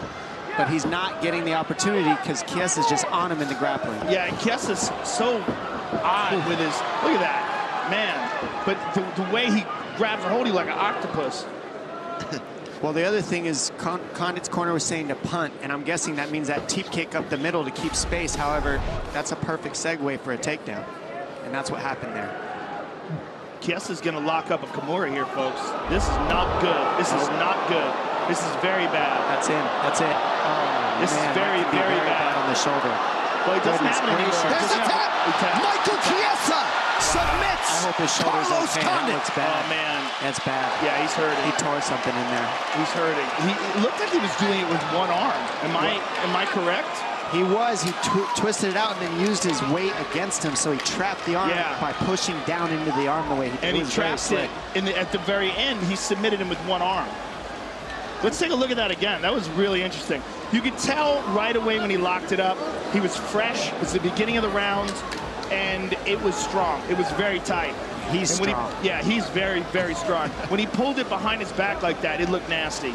This fight replay brought to you by Nemiroff, bold character since 1872. So there was the front kick. There's the clinch. Gets him down easily to the ground. Now, look at this. When he ties up this Kimura and he spins it around behind his back, man, this is nasty right here. This is tremendous pressure on the shoulder. But look, he extends it behind him and uses his left lat to push down and put all that pressure on the shoulder. Yeah, see how he holds the hip? He's pushing the hip back so he can't correct himself with his hip position. That is nasty. It's smart. That's sharp stuff by Chiesa. So a great start to the welterweight tenure for Michael Chiesa. The official decision brought to you by Metro by T-Mobile. Get unlimited high-speed data all month long on the same network as T-Mobile. Here now, the veteran voice of the Octagon, Bruce Buffer. Ladies and gentlemen, referee Mike Beltran has called a stop to this contest at 56 seconds of round number 2.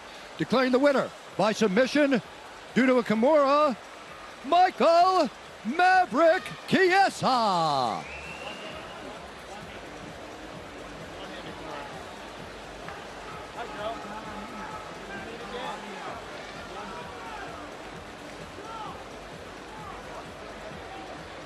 Ladies and gentlemen, referee Mike Beltran has called a stop to this contest at 56 seconds of round number 2. Declaring the winner by submission due to a Kimura, Michael Maverick Chiesa. I love you, Mom.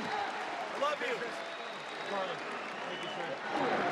you. I'm here with the winner, Michael Chiesa. First of all, congratulations. How the hell did you ever make 155 pounds? You know, I was asking myself the same thing when I was going through this whole fight week.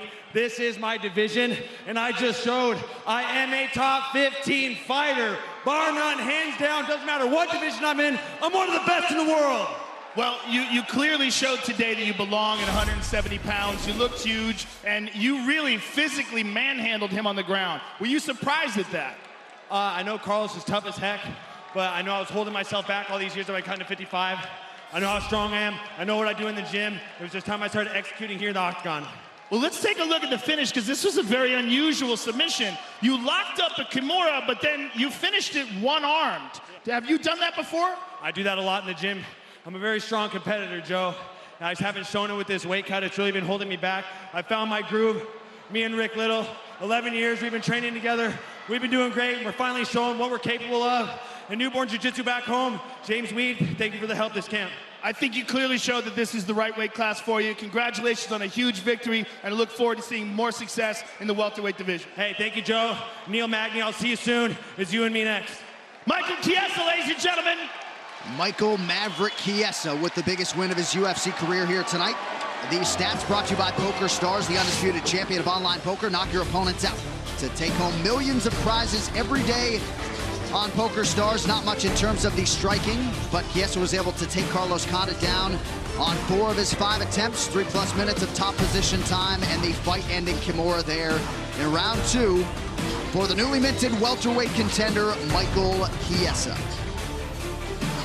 Well, a lot of these famous people like to live in Los Angeles and California. How about the UFC Hall of Famer Chuck Liddell? Actor Dolph Lundgren in the building as well. Oh, and that's not all. The Soldier of God, Yoel Romero, the #1 ranked middleweight contender in the building here tonight. And then mixed martial arts royalty, the UFC Hall of Famer, a country boy can survive, Matt Hughes, octagon side here tonight at the Forum. All right, coming up next, hard to believe we are here already, but it'll be the first meeting between reigning women's champions in UFC history, Chris Cyborg and Amanda Nunes. What's coming up? Brought to you by EA Sports UFC 3. Get 2 games for the price of 1 with the EA Sports UFC 3 Fight Night Champion Bundle, available for $24 exclusively on Xbox One for a limited time. Well, January 19th, we will be in Brooklyn, New York, as one of the top pound-for-pound fighters in the world, TJ Dillashaw, looks to join the short list of 2-division UFC champions. Henry Cejudo looking to change the course of sports history. Good left hand by Cejudo. Oh! Olympic champion, now UFC champion. Now give me the best at 135 pounds. 2-time UFC bantamweight champion. Dillashaw has done it again! And you might be looking at the greatest 135-pound fighter of all time. Cejudo, I think I walk right through you. If you want to fight me, I'm coming for you. The UFC flyweight title will be on the line. Champion versus champion, the super fight. He knows who the best champ is. He knows who's #1. And I'm going to prove that I'm the best pound-for-pound fighter in the world. I have the strength, I have the wrestling, I have the power to knock him out. He's there! Henry Cejudo! I'm coming for you, I'm getting that belt. I'm here to knock you out. A fight for the ages. 2 fantastic champions. It's do or die.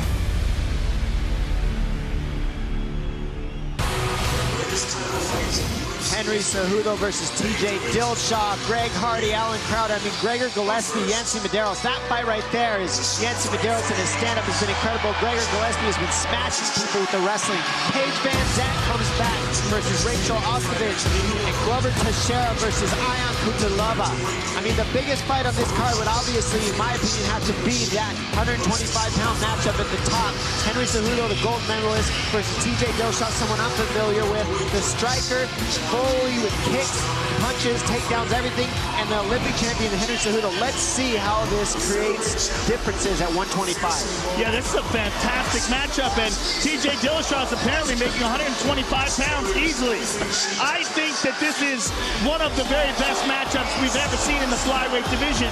Because TJ can make this weight class, we get to see his footwork, his striking, the movement, all that combined with the world-class wrestling that Henry Cejudo brings to the table, and his improved striking, plus him coming off of that rich victory over DJ.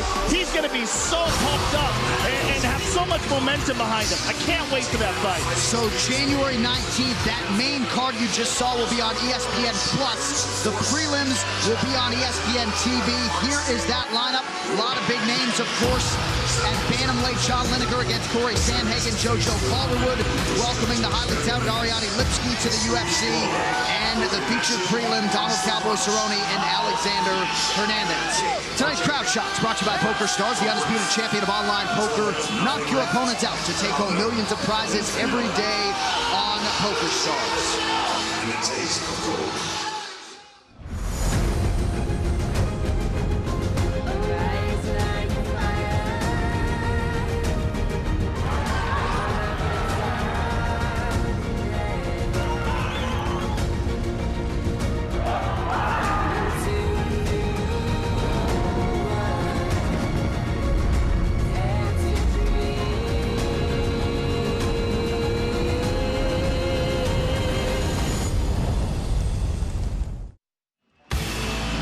UFC's women's pound-for-pound rankings brought to you by EA Sports UFC 3. Get 2 games for the price of 1 with the EA Sports UFC 3 Fight Night Champion Bundle, available for $24 exclusively on Xbox One for a limited time.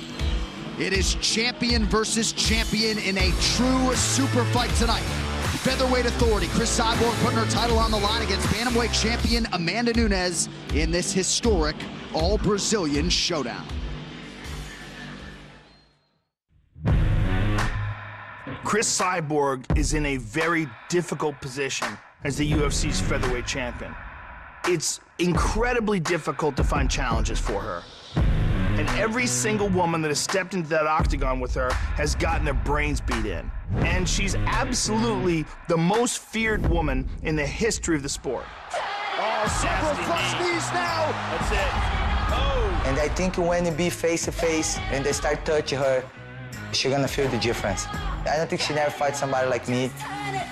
If there's one woman that stands out as a threat, it is UFC bantamweight champion Amanda Nunes. Amanda Nunes has vicious knockout power, and she is a true champion. Boom! This is definitely the most female super fight. You know, the 2 champions, and it's gonna be awesome. That's it! That's it! I text Dan White like, I wanted this fight because I don't have nobody in my division. Dan White giving me this opportunity, and he know I'll be able to do this, and I will prove it. Let's see that. When I connect, I will be able to knock her out, and if I take her down, I will submit her. She's got the choke. She's got the choke. Hit it! It's all over! After I beat her, nobody gonna see her as the champion 135. Everybody gonna remember how I beat her.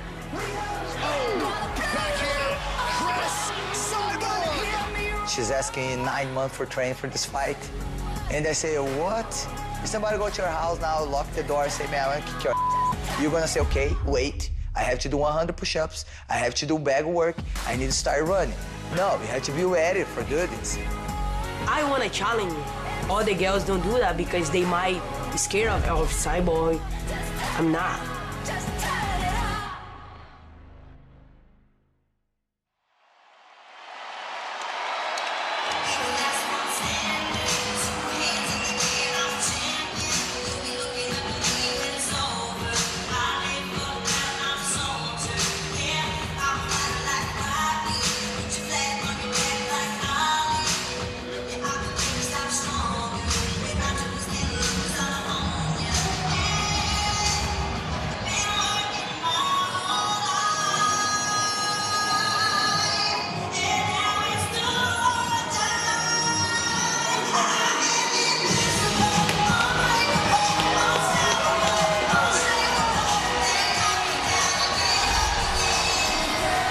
She is the undisputed UFC Women's Bantamweight Champion, Amanda the Lioness Nunes. She has been in a lot of big spots before against the likes of Ronda Rousey and Miesha Tate.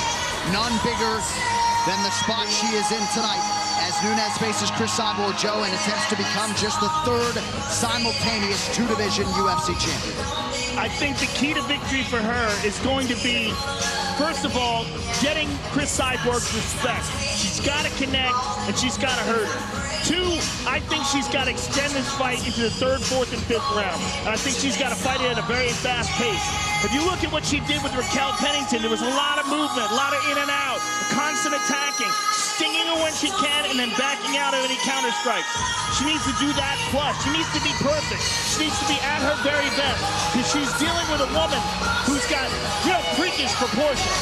I mean, she's an enormous woman. For 145 pounds, she's cutting down from north of 180 pounds. She's a powerhouse. She's got incredible amount of experience as a striker, and she's terrifying. Tonight's Prep Point is brought to you by Modelo, brewed for those with a fighting spirit. Now for Nunes, she has to be very mobile, like you were saying, Joe, but that's not really part of her arsenal. So that means that she's got to be quick and technical with her striking. Like you said, she needs to be able to earn the respect of Cyborg. She has to. She has to meet her in the middle and hit her with some power shots, because if she can do that, that gives her the shot to be able to get a takedown, which is another thing I think she's going to need, at least a takedown around, to be able to offset Cyborg's striking and make her think about something besides, I'm going to run through you, Nunes has to mix in the takedowns, mix in the movement, be quicker, be more technical. Otherwise, it's going to be a tough fight because Cyborg has a huge size advantage. So after 3 successful title defenses down at 135 pounds, Amanda Nunes is moving up and trying to carve out a piece of UFC history here tonight against Cyborg.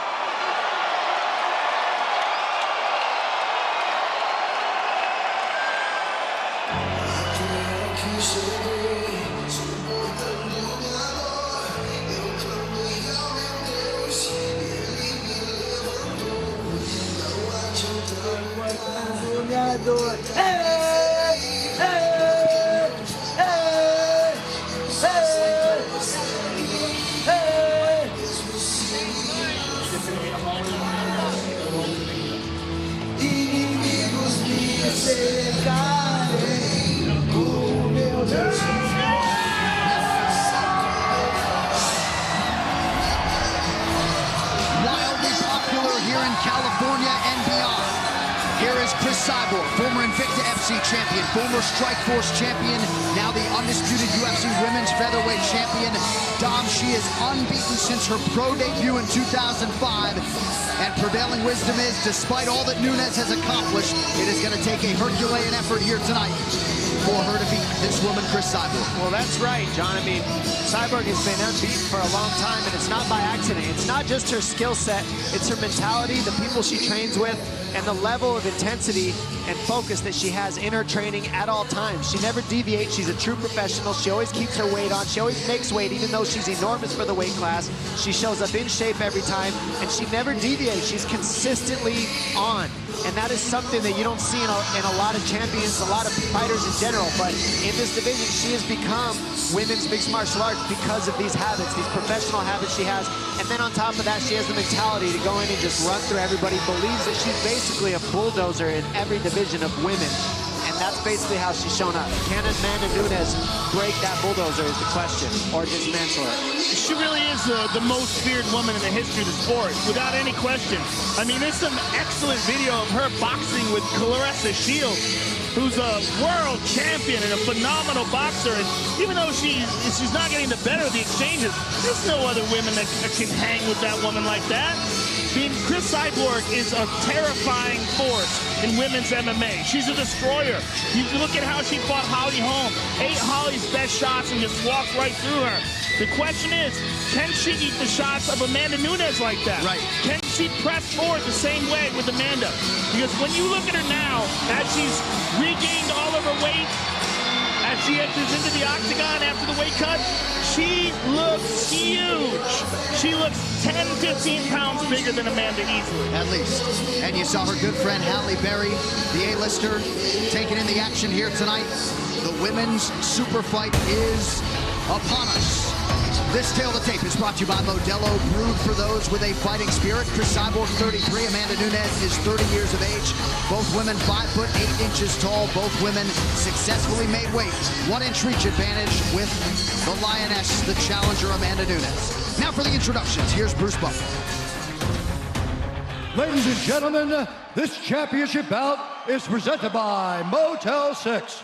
When you're ready to tap out, book online at motel6.com. We'll leave the light on for you. And Litecoin, the official cryptocurrency of UFC 232. Take control of your money and pay with Litecoin. PokerStars, the undisputed champion of online poker, knock your opponents out to take home millions of prizes every day on PokerStars. Our 3 judges scoring this contest are Derek Cleary, Dave Hagan, and Michael Bell. And when the action begins, our referee in charge of the Octagon, Mark Goddard. And now, this fight is 5 rounds for the undisputed UFC Featherweight Championship of the World. Introducing first, fighting out of the blue corner, a striker holding a professional record, 16 wins, 4 losses. She stands 5 feet 8 inches tall, weighing in at 145 pounds. Fighting out of Miami, Florida, by way of Bahia, Brazil, presenting the undisputed UFC bantamweight champion of the world, the challenger, Amanda, the Lioness Nunes. And now introducing the champion, fighting out of the red corner, a mixed martial artist holding a professional record, 20 wins, 1 loss, 1 no contest. She stands 5 feet 8 inches tall, weighing in at 144 pounds. Fighting out of Huntington Beach, California, by way of Curitiba, Brazil, presenting the former Strikeforce World Champion and the reigning, defending, undisputed UFC featherweight champion of the world, Chris Cyborg.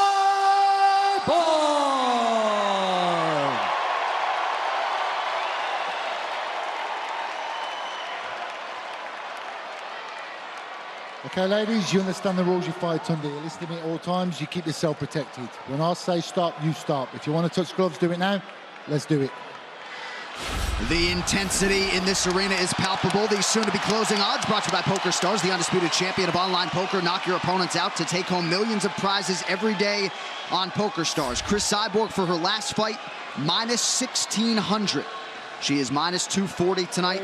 Amanda Nunes comes back at plus 220. Here we go, folks.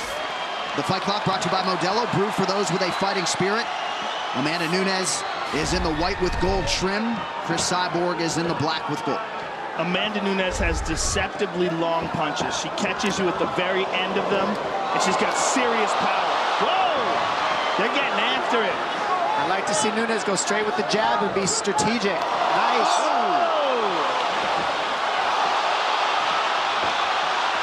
Oh, Nunes! She hit Cyborg! She hurt her! Oh! Cyborg's hurt! She's hurt bad! Nunes said she could knock her out. We're seeing that now it's real. Oh! She's hurt her. Nunes! She's still got her down. Cyborg nearly out on her feet!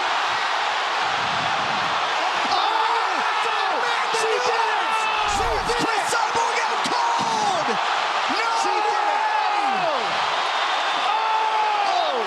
Amanda Nunes has torn the mixed martial arts world on And she was too fast. It was too fast. She was too fast for her. She was too fast for Cyborg. That was the difference. Cyborg was throwing with reckless abandonment. And Nunes was able to strike right down the middle and connect over and over. That was insane. Amanda Nunes. Out of all the potential outcomes, first round KO by Amanda Nunes like that, all the things that we've said in the past, that Nunes has ridiculous knockout power, man, did you see it tonight? Wow. She essentially ended the careers of Miesha Tate and Ronda Rousey, and tonight she stops the Cyborg train in its tracks, and very well right now as we sit here December 29th, 2018, can lay claim to being the greatest women's mixed martial artist of all time. What a result, Joe Rogan. 100%. She's the best ever. The fact that she just knocked out Cyborg, she's number 1. I mean, that is just amazing. To have knocked out Ronda Rousey in the first round and Chris Cyborg in the first round, 2 of the biggest names in the history of the sport. She's incredible. Cyborg came in too heavy, too strong. This fight replay is brought to you by Nemiroff, bold characters since 1872.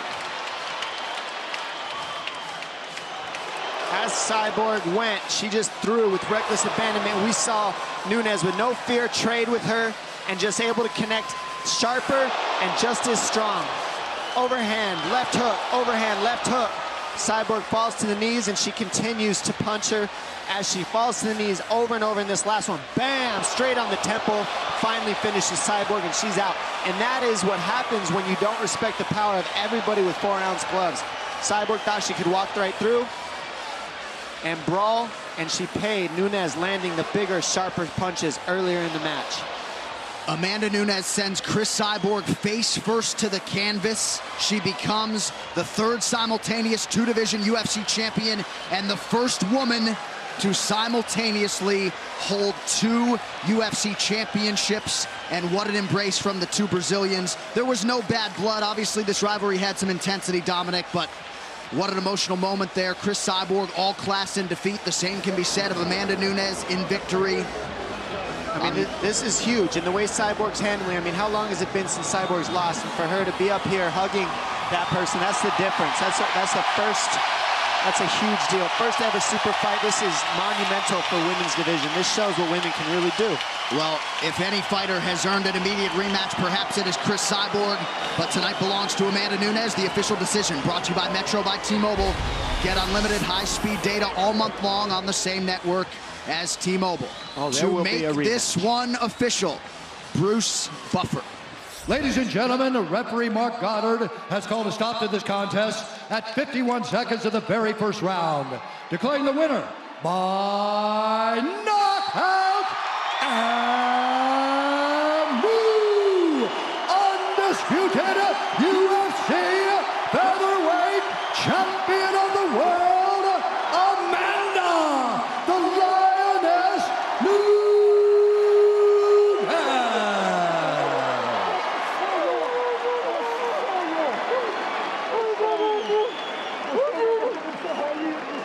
Obrigado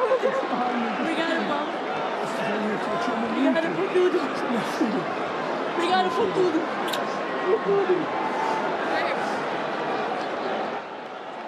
I am with the winner, and not just new champ, possibly the greatest female mixed martial arts fighter ever. The first ever two-division champion, and the first person to ever knock out Chris Cyborg. How does this feel? Incredible! Oh my God! I can handle this, guys. Helping me! Helping me! Come on, let's go! Amanda Nunes, you just shocked the world. Did you expect this fight to go down this way? Yeah, for sure. When I signed on the contract, I said like, this is going down. I'm gonna be the first female two champ inside of the UFC. Guys, happy! I am! I told you! I am! I'm the greatest. Dana, now I have to be in the Hall of Fame. I think you're gonna be in no matter what. Don't worry about that. Let's take a look at this victory because this was absolutely incredible. I mean, you're fighting the most feared woman in the history of the sport. You connect with this left hand and this right hand behind it. You saw her get rocked and you moved in for the kill. Yeah, you know, I'm a lioness. Lioness do this. See the blood, go for. I'm the lioness. Also, I want to thank you, my coach, my strike coach, Anderson França. He told me that when she get desperate, put it the overhead dash, you're gonna knock her out. And my girlfriend, Nina, always there for me. You guys know that I love this girl so much. My friend Kaylini, always with me. We're gonna have to have space to put another tattoo now.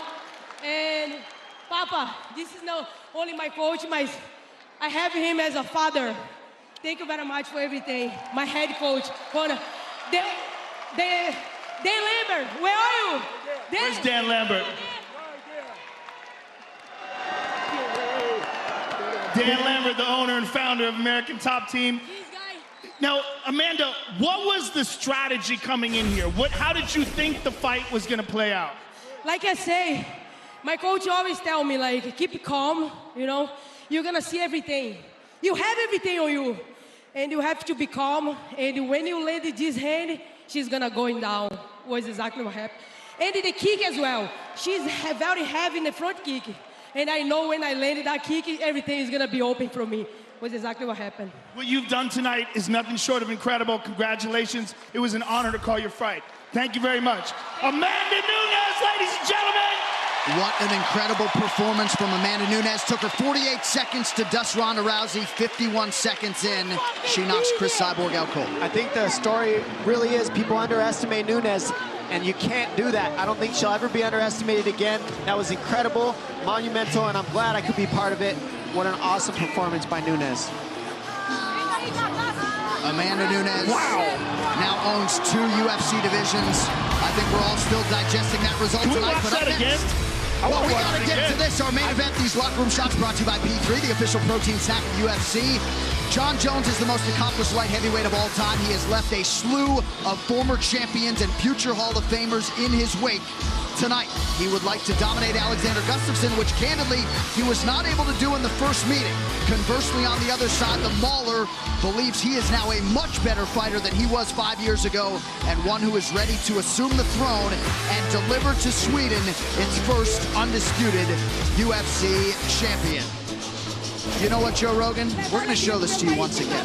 I need to see it. I need to see it. It's one of those things where after it happened, you know it happened, but you're like, did I just see that? Well, we're going to have a rematch, so we'll see it again. Do you think there's going to be a rematch? I think there has to be a rematch. Wow. Wow. Let's look at it again. Cyborg's moving him to the kill. Boom! She gets clipped. Nunes, boom, clips it with that right hand. And what Nunes was saying to me, that she was seeing everything. That her coach told her, you're going to be calm in there and you're going to see everything. And that's exactly what happened. Look at that hammer. Just haymakers. Boom. She pushes her off. Boom. And that right hand did it all. Face plant. New featherweight champion. And the first ever female champ. I mean, that is crazy to watch, folks. That woman hits hard. I'm telling you, amazing to think she has 4 mixed martial arts losses, but since moving to the U.S., aligning with American Top Team, Amanda Nunes has been the class of women's mixed martial arts. She conquers the Cyborg puzzle tonight. All right, before watching the rematch between rivals Jones and Gustafsson, check out this clip from Happy Death Day to You, where Tree rematches with her babyface masked killer in theaters Valentine's Day. In the UFC, rematches give fighters the chance to settle a score. Touch gloves and let's do it. And silence the doubters. Oh, he got rocked! Step back. Good luck to both of you. Here we go! Oh! John Jones. In my upcoming movie, Happy Death Day to You. Okay, you're up. My character Tree has to rematch her murderer over and over again to break free from a time loop. All right, let's see what you got. Well, Amanda Nunes, a tough act to follow, but we have still got the most salient of our business to attend to here tonight in Los Angeles, California. Doing a great job, by the way, as short notice host city for UFC 232 this week. And now live from the Forum in Inglewood, California, it is time for the main event for UFC 232, Jones versus Gustafsson 2.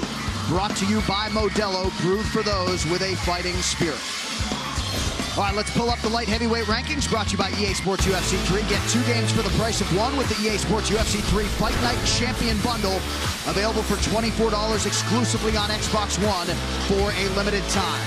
So Daniel Cormier defended the belt in this division earlier this year. He went on to become the heavyweight champion, defended that title, vacated this belt yesterday. Here and now, Joe Rogan, it'll be #1 versus #2 for the undisputed title. Well, the reality is, as much as we love Daniel Cormier, John Jones never lost. The only time he's ever lost inside the octagon was a disqualification of a fight that he was absolutely dominant in.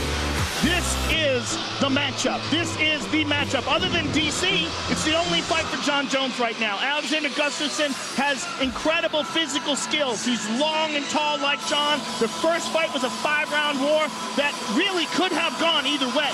This is an amazing fight, and I cannot wait to see this, especially after what we just saw. I'm telling you, the wait is over. Of course, as Joe referenced back in 2013, Jones and Gustafsson engaged in one of the greatest singular fights in UFC history tonight. They run it back, and the winner exits Inglewood as the undisputed light heavyweight king.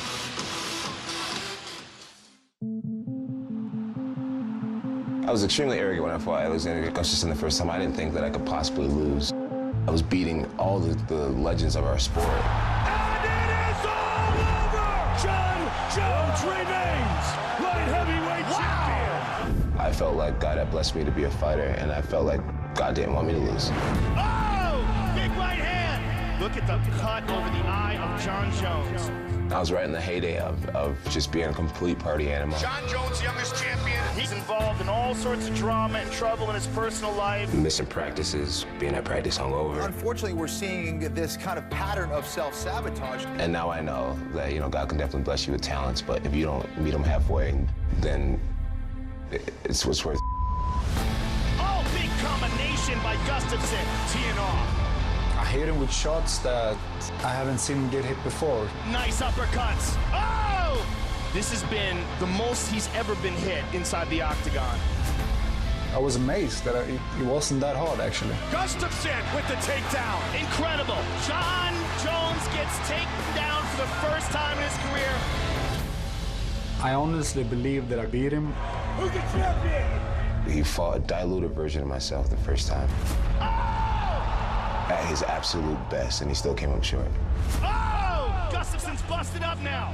It showed me that even when my body's not physically prepared, that my heart's always in the right place. No way in hell I'm gonna lay down and let a grown man whoop my. You know, a lot of people believe we lost the first fight, so we just want to cancel all doubt in the minds of the people, and that's what we're gonna do. I just want to beat John, nothing else. Beating John is bigger than taking the light heavyweight belt. I see myself much better today. I see myself much more mature. I'm going to be faster than ever. I'm going to move more than ever. And I'm going to push the pace more than ever. You know, Alexander Gustafsson is just another piece in this puzzle of dominance. He knows he's nothing special. I'm going to dominate Alexander Gustafsson, give you guys this fight you should have saw the first time.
This is a truly special striker. The number 2 ranked light heavyweight contender, Alexander Gustafsson, trying to become the first Swede to break through and win a UFC title. He has had a 580-day layoff, the longest of his pro career. Says he's had a lot of time to heal and slow things down, and he believes he is a far better version than the one John Jones saw back in 2013.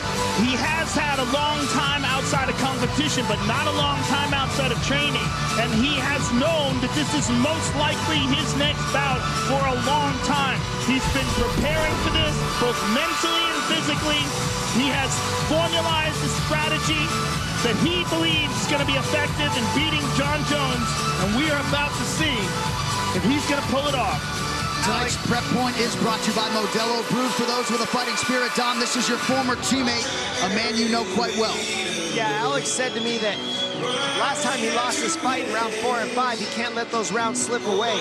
But first of all, he said the first time I fought him, I had never gone 5 rounds other than that fight. That was the first time, so that's why I lost those rounds. I've had 2 fights where I've gone the distance now, and I'm very confident in my cardio, and then I can push John to the edge this time. Where I lost in the 5th, I won't lose this time, and if I don't knock him out earlier, I'd be shocked. 15th UFC appearance for Alexander Gustafsson, 3-3 in main events. 2 of those, his title fights against Daniel Cormier, split decision setback, and of course the aforementioned fight with John Jones. Alexander Gustafsson, 25 minutes or fewer away from completing his ultimate mission.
Well, there may be fighters who enjoy fighting as much as Jon Jones, but nobody enjoys it more. Joe Rogan, this man is ubiquitously regarded as the greatest mixed martial arts athlete to step foot inside that octagon. And tonight, he looks to regain his status as the undisputed UFC light heavyweight champion. He's certainly one of the greats. In my mind, it's between him and Mighty Mouse, and he's faced better competition. But what you see with Jon is unprecedented talent. We saw that from the moment he first stepped into the octagon. He's an outstanding wrestler. He's a creative striker. And he's a champion. He's a man who figures out a way to win. And he has done that over and over and over again against the best light heavyweights on the planet Earth. I love watching Jon because he's got different tools that he uses than everybody. He keeps range with his kicks and his long stature. He also throws those teep kicks to the knees. He uses elbows and knees when you get past his long limbs and you get to the pocket, different than anybody in the world. He can elbow you from the outside by parrying your punches and coming over the top. He throws spin elbows to counter jabs, and he throws every kick you can think of from the outside to walk you into his power. He's very systematic, and he never throws anything without first setting it up. This man is one of the best ever, and I'm excited to be here to watch him fight against Alexander Gustafsson because he's got the opposite tools. Boxing, footwork, wrestling, the hand speed, and these two perfectly mold to the perfect match for one of the greatest fights of all time.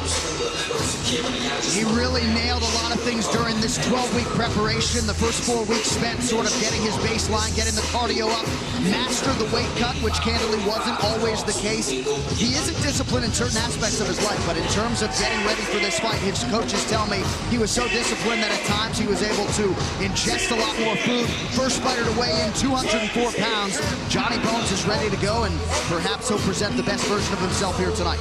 Well, what he is under now is unprecedented pressure, and he's the type of guy that rises to the occasion. And what we're going to get a chance to see tonight is how he responds not just to pressure, but to the most disciplined camp he's ever had with the highest stakes ever. This is all or nothing for Jon Jones. This is everything. 25th professional fight for Johnny Bones. Only 7 have gone the distance. He has a new boxing coach, Aaron Soriano. Jon Jones is back for the first time in 16 months tonight. This tail to tape for our main event is brought to you by Modelo, brewed for those with a fighting spirit. Jon Jones and Alexander Gustafsson, both 31 years of age. Gustafsson, the taller man by 1 inch, but Jon Jones will have the 5.5-inch reach advantage. All right, now to get you the introductions for our headliner, we turn it over to Bruce Buffer. Ladies and gentlemen, this is the main event of the evening, presented by Modelo, sanctioned by the California State Athletic Commission. Commissioners John Carvelli, Executive Officer Andy Foster. Our 3 judges scoring this contest at Octagon side are Sally Amato, Christopher Lee, and Junichiro Camijo. And when the action begins, our referee in charge of the Octagon, Mike Beltran. This championship bout is sponsored by Modelo, brewed for those with a fighting spirit. P3, the official protein snack of the UFC. And Metro by T-Mobile. Get unlimited high-speed data all month long on the same network as T-Mobile. And now, for those in attendance and UFC fans watching around the world, this is the moment you've all been waiting for. Live from the Sold Out Forum in Los Angeles, California.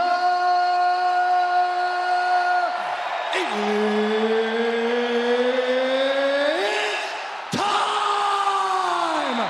5 rounds for the vacant UFC Light Heavyweight Championship of the World. Introducing first, fighting out out of the blue corner, a mixed martial artist holding a professional record, 18 wins, 4 losses. He stands 6 feet 5 inches tall, weighing in at 204 1/2 pounds. Fighting out of Stockholm, Sweden, presenting the #2 light heavyweight contender in the world, Alexander the Mauler Gustafsson.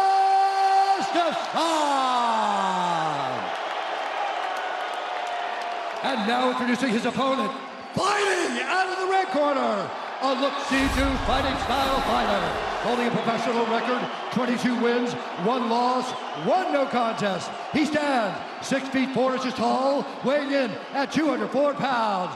Fighting out of Albuquerque, New Mexico, by way of Endicott, New York, presenting the former UFC light heavyweight champion and the #1 light heavyweight ranked contender in the world, John Paul Jones!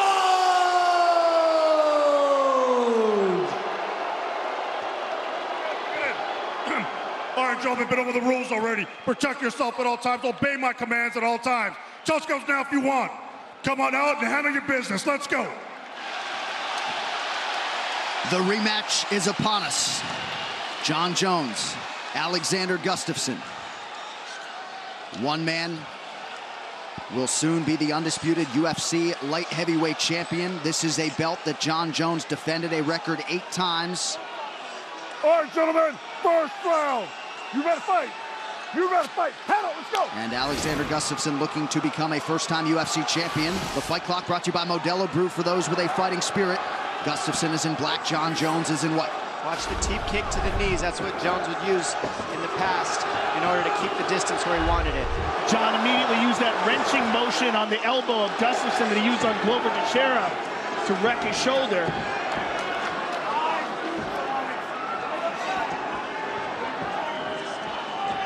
Alex said that he's got to feint more in order to take away those knees, those teep to the knees that Jones throws on everybody. He's got to fake more and be in and out with jabs. See if he can use that. Stop! Time! Time! John, stay on that side over there. Get on that side! You good? Hey, pick it up, all right? Keep it clean. Let's go! Strong warning there from Mike Beltran for the low strike. Yeah, we're going to get a chance to see it. It looked very low. John was saying it was the inside of the thigh, but we'll take a look at it in between rounds if it's an issue. Gustafsson has stopped a couple takedown attempts early, came in with a takedown defense north of 85%.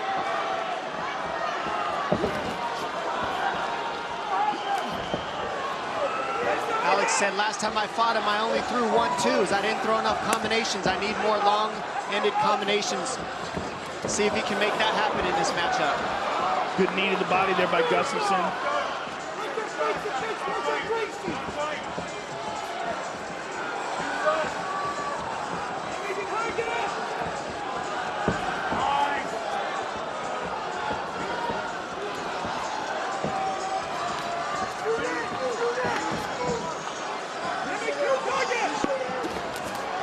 Gustafsson appeared to land. Jones counters.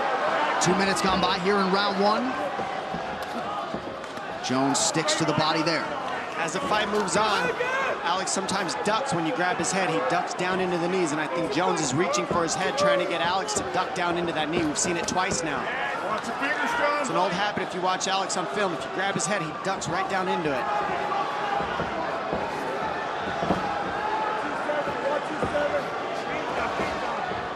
Jones got a lot of different looks in training, different sparring partners. Chief among them, Leonid Grachev, #3 ranked super heavyweight boxer in the U.S. Oh, lead elbow from Jones lands. And a nice front kick to the body as well. And that's what he does better than almost anybody, is he can elbow you from the outside like he's throwing a punch. He gets you to think that you're going to parry his right or his left hand, and then he comes over the top of your parry with an elbow. Very slick, Jones. Another thing that he's doing is you're seeing him grab Alex immediately with underhooks so that he can't throw his boxing combinations. Those are the little adjustments right now we're seeing from Jones so far. As usual, Gustafsson continuing to switch up the footwork, moves as well as any light heavyweight. He's faking. I'd like to see Alex go to the body more and then work up top from there. Jones in on a single. Needs a whizzer. Alex needs a whizzer. Nice. He threatened the guillotine. Good work on there. Watch on the break. John likes to elbow on the break. Good defense from both gentlemen there.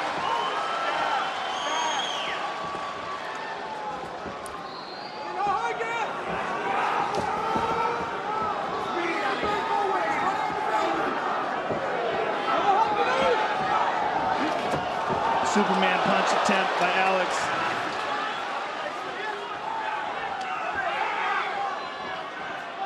Gustafsson lands there to the body. 1 minute now to go, round one. Gustafsson looking for the trip there.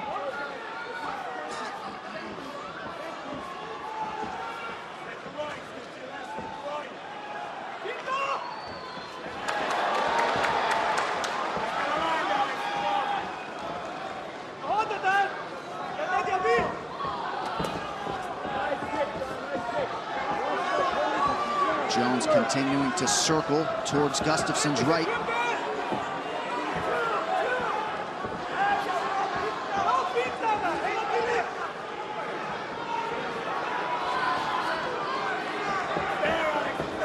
A lot of reading of range and timing going on right now. There's been a lot of weird tricks these guys have been throwing already. Keep things offset, guessing.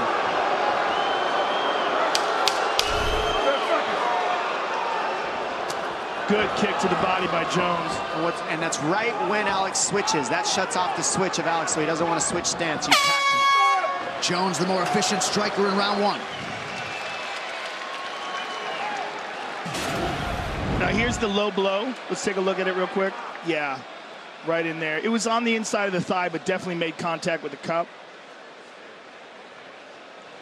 And here's that elbow from the outside by John Jones. Slow down. Just feel that waterfall. Feel that water starting on your head, going all the way down your body.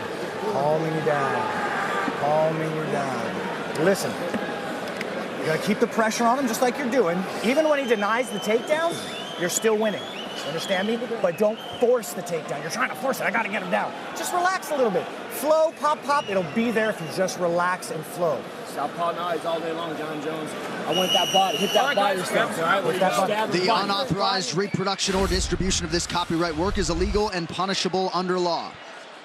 Dom, your thoughts on the message there from Greg Jackson and Mike Winklejohn to their pupil, John Jones? Well, to me, they trust his natural abilities. They trust his instincts, so they're just keeping him calm, keeping his heart rate low, making sure that he stays calm. And as you saw in that first round, John Jones never, ever looked panicked, never, ever looked like he was exploding. He was just nice and easy, and that's what they're trying to do here for 5 rounds.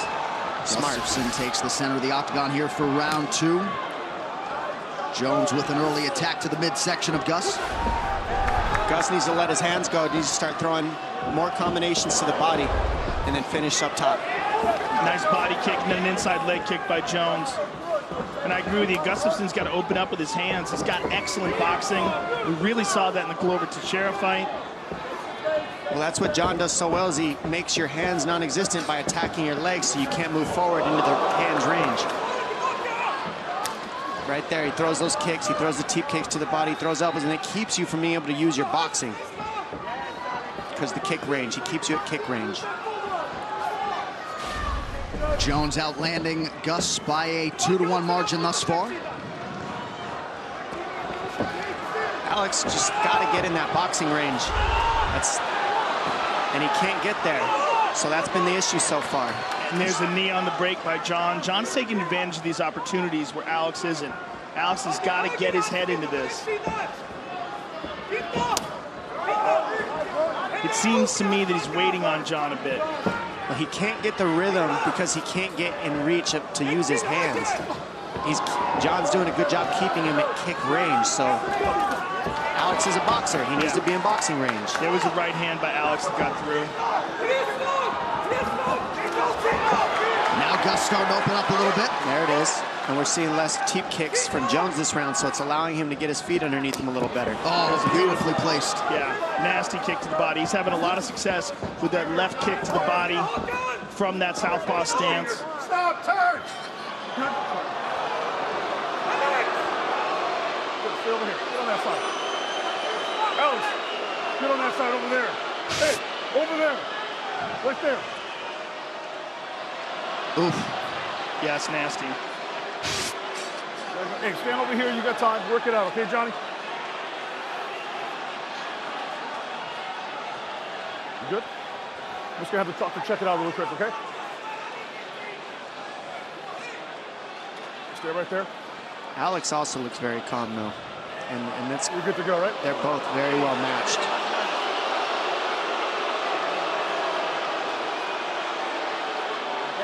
He's good. He's good to go. Okay, let's go. Hey, watch your fingers. All right? I'm not going to have that tonight. You understand? Watch your fingers. Johnny, watch your fingers as well. All right? You good? You good? Both of you, watch your fingers. Ready? Fight. Let's go. Mike Beltran Furman warning Alexander Gustafsson just over 3 minutes here in round 2 of a possible 5. There he goes. Now Gustafsson's opening up, and Jon Jones with a kick to the body. But that's what we want to see from Gustafsson. There it is. There's a nice left hand. He's starting to get his rhythm. You see Alex, he starts hopping on his feet more. He starts piecing combinations together. He's in and out more. That's when he's getting on rhythm. Jones working on that lead leg of Gustafsson, who misses with an elbow counter.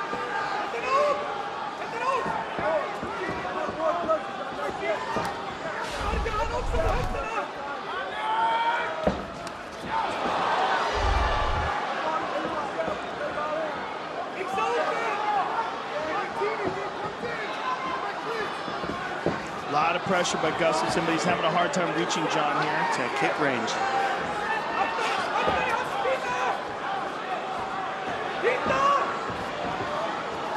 A lot of face, a lot of head movement from Alexander. Jon's showing good footwork too here.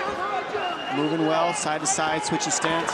Alex is on him right now, keeping the pace the way he needs to, keeping the pressure. That's what he needs to do the fight right here the entire time. Yeah, and Jon is not enjoying going backwards constantly like this. Nice leg kick. Strong kick by Jon. And you see anytime Alex switches to southpaw, he gets caught. That's what Alex does. He attacks the second Alex switches stance so that he can't switch on him. Like Jon partially caught Gustafsson on the way in. 90 seconds to go in the round.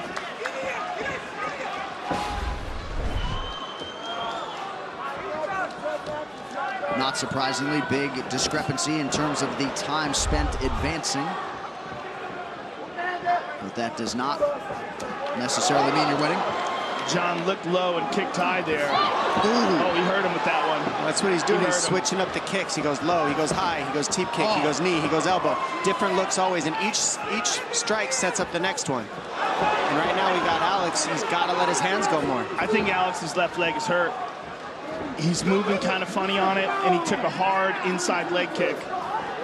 Taking a lot to the shin as well. Yeah. And that right hand landed heavy for Alex. Right behind Jon's ear. Jones working off the jab out of the orthodox stance now. Alex does need to be careful with that leg, though. You're exactly right, Joe. Yeah, he can only take so many shots. Correct. Steps in.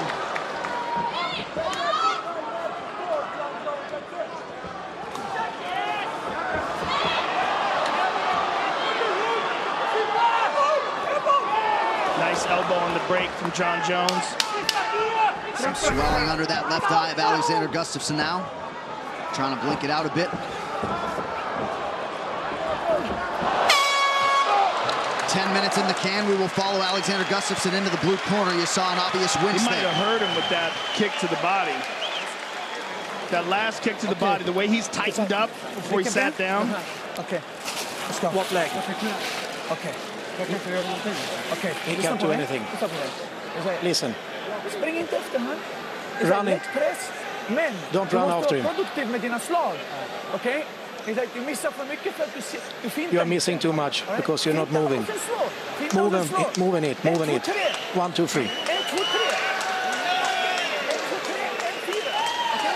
Okay. He's pacing himself. He's using his kick. And there we see that beautiful straight left hand by John. Caught him at the very end of it. Front kick to the body. And here, see a knee to the body.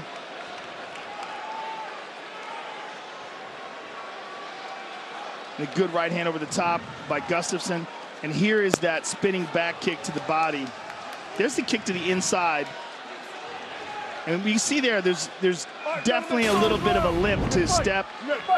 Okay, they didn't have the spinning back kick, but at the end of the round, it appeared that kick to the body hurt Gustafsson. They were icing the back of the right leg of Gustafsson, but his shin on the left side is significantly swollen from the kick you just saw. So we'll see how that affects Gustafsson's mobility here in round 3. Yeah, there might be something going on with his right leg if they did that, because we didn't see that. Nice stick there by Gustafsson, but he has landed just 29% of his strikes unofficially thus far. The big difference in this fight has really been the leg kicks. Good entry there by Jones. He gets his first takedown. On top. Elbows by Jones.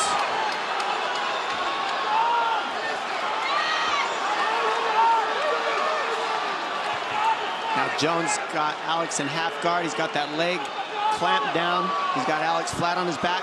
Alex needs to get to his right hip and dig that left underhook up. Get that frame off of his chin. Push that by, get towards the hips. He's also tying up that arm and forcing Gustafsson to be in that position where he can darce him.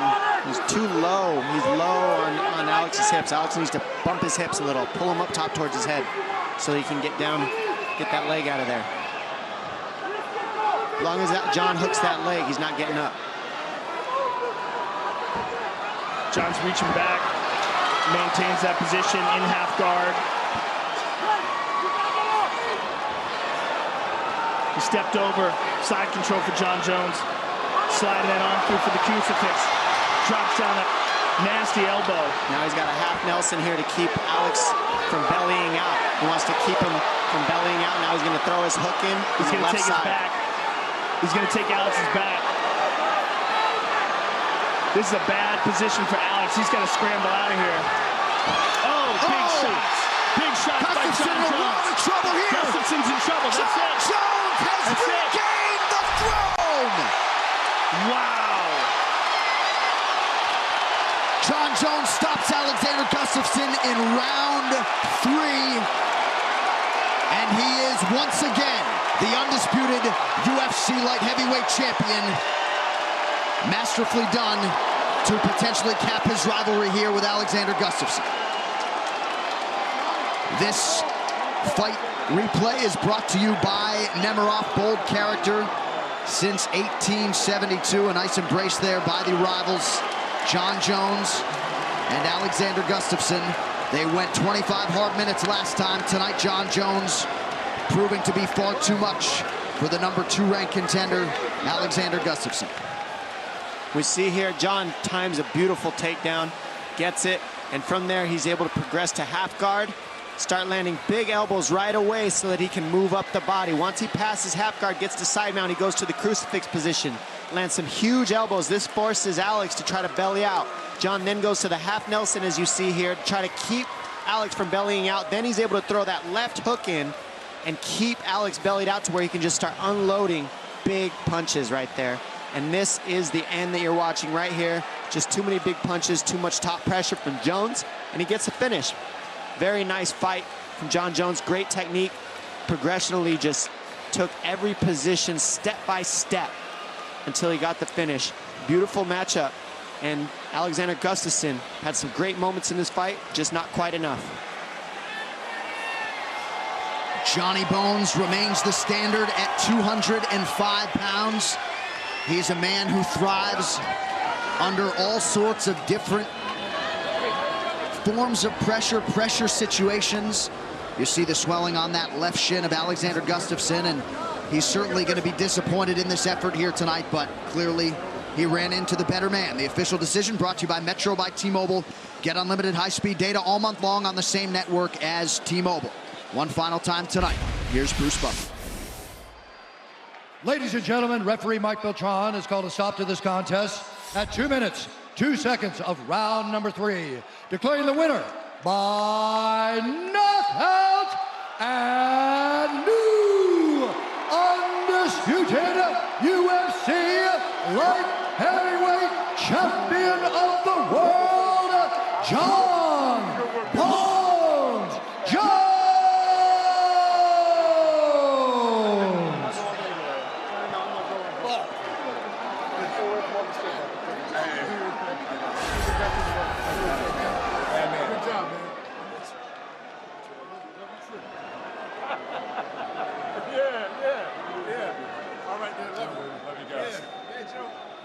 Jon Jones, welcome back. What's up, man?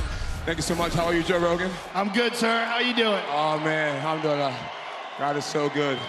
After all the pressure, all the chaos, everything that has happened in your life up to this moment, how good does it feel to be back, to be victorious, and to have that UFC gold around your waist right now? Hey, you know what? Without God, I am absolutely nothing. All glory be to God. Man, with that being said, man, this is great. This is a great feeling. I want to thank my beautiful fiance, Jessie, man. She has, man, she really helped me get through this one and all the fights. Just so strong. My coaching staff, Greg Jackson, Mike Winklejohn, Izzy Martinez, Roberto Alencar, my man Aaron, Brandon Gibson, Tusa, Lawrence, my swim coach, Jesse. I mean, I'm really a product of the beautiful people around me. One of my best friends, Tule, Ali G, my team. Man, I just got a great group of men around me, mighty men. I'm a product of all of them. What did it feel like stepping into the octagon tonight? Was there any difference? What was the pressure like? You know, the difference, Leo, my man Leo, my boxing partner. You know, man, the first time I fought Alexander, I stayed in his punching range. And the main difference was I was aware of how far away I was at all times. Alexander did some great combinations, but if you really go back and watch the fight, he landed very few punches on my face tonight. And that was just from a greater sense of understanding. I really think our team is the most dangerous team, especially when we get a rematch. Well, let's take a look at the final finish, Jon, and enjoy your handiwork. You got him down to the ground, and then during this scramble, you wound up taking his back. Talk us through this right here. Yeah, man, that's Gracie Baja Jiu-Jitsu and Kaido Jitsu. Just, you know, Alexander Gustafsson, he's the type of guy where if he can get up quick, he does well. If you can hold him down past 30 seconds, you're more than likely going to be keeping him down. We knew that, so the idea was to get back to wrestling, getting that right in time. And then after you get that right in time, start looking for ground and pound and submissions, and everything worked out. Now, Jon, there's been a lot of talk about you potentially fighting as a heavyweight, defending your light heavyweight title, becoming a two-division champ. What are your thoughts now? What would you like to do next? Man, I know there's a guy who's been calling himself Champ.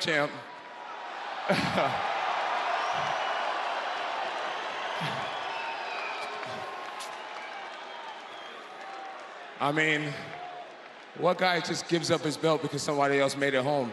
Daddy's home, DC. Prove to the fans you're a champ. Come get a taste. I'm here. Get your belt back. He'll be waiting right here. Congratulations, Jon Jones. Jon Jones, ladies and gentlemen. Johnny Bones with a big performance tonight. No surprise. That post-fight interview brought to you by EA Sports UFC 3. Get 2 games for the price of 1 with the EA Sports UFC 3 Fight Night Champion Bundle. Available for $24 exclusively on Xbox One for a limited time. I sure hope DC takes that. I mean, I just do. I think that... Yeah, that has to take place. I mean, I really hope so. That is the fight to make happen. Those two are the best in the world. It is the only fight that makes sense for Jon at this point in his career, and especially for DC, because we know that DC is 1, maybe 2 fights away from retiring. And this is the fight for him to cement his legacy. If DC can win, what does he say? I mean, S-H-I-T. He should win. Dude starts with a head start every time. Well, I think he's talking about steroids. The problem, Really? You think? Yeah, I think that's what he's saying. Oh. Yeah. Hashtag USADA fake, yeah. Yeah, well. Yeah, but the fight still has to happen. That's the thing. I mean, all that can be said, DC, but this fight has to happen. You two are the best in the world, and everybody in the world wants to see it. So, DC, I hope you take it. And John Jones, beautiful fight tonight. And, you know, you got to have respect for all these guys. I mean, I understand DC's position, but at the same time, I mean, what weight class are they going to fight at? How about that? Well, Jones has said... Why not heavyweight? I agree. I think DC likes fighting at heavyweight. I think he fights better there, he feels better there. He doesn't like cutting weight. I like heavyweight for DC, and I like that fight at heavyweight in general because DC's found a home there, and he's looked more impressive there than ever. Yes. And I'd like to see John Jones have that challenge and have to take that challenge at heavyweight with DC. That would be a tremendous fight. And then, who knows, they do that, and then do it at light heavyweight too. Right. What the hell? Well, Jones has intimated that he wants to fight DC in this 205-pound division. That's what he said here during fight week, but... I don't know if DC wants to make that cut anymore. No, I don't think so. I don't think he needs to. He could stay at heavyweight and have this fight a million times, and I would watch it. Listen, right now, John is the light heavyweight champion. DC's the heavyweight champion. Why not? Why not have it? Why not have it for the heavyweight title? John Jones, we're talking about it right now. Heavyweight title. I'm so glad to be DC home. versus you. I'm so glad to be home. John, I love everything about this. I love you guys. I love the fans. Thank you guys for being who you are. Thanks for doing this. Welcome home, Johnny Bones. The light heavyweight Jones is division, back. perhaps order has been restored. We'll see what is next, but tonight belongs to Johnny Bones. I love that this is a possibility. I love that John Jones versus DC at heavyweight is a possibility, and I hope that's what takes place next. Greatest sport in the world. What a way to close out the year. UFC 232, Jones versus Gustafsson 2, has been brought to you by Motel 6. When you're ready to tap out, book online at motel6.com. We'll leave the light on for you. By Happy Death Day to You. Death makes a killer comeback. By Nemiroff, bold characters since 1872. And by PokerStars, the undisputed champion of online poker. Knock your opponents out to take home millions of prizes every day on PokerStars.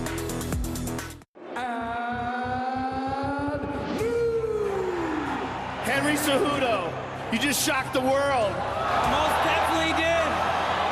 Olympic champion, now UFC champion.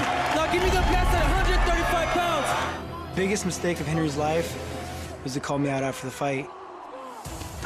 You know, I'm never gonna run away from a challenge, and I accepted it with open arms.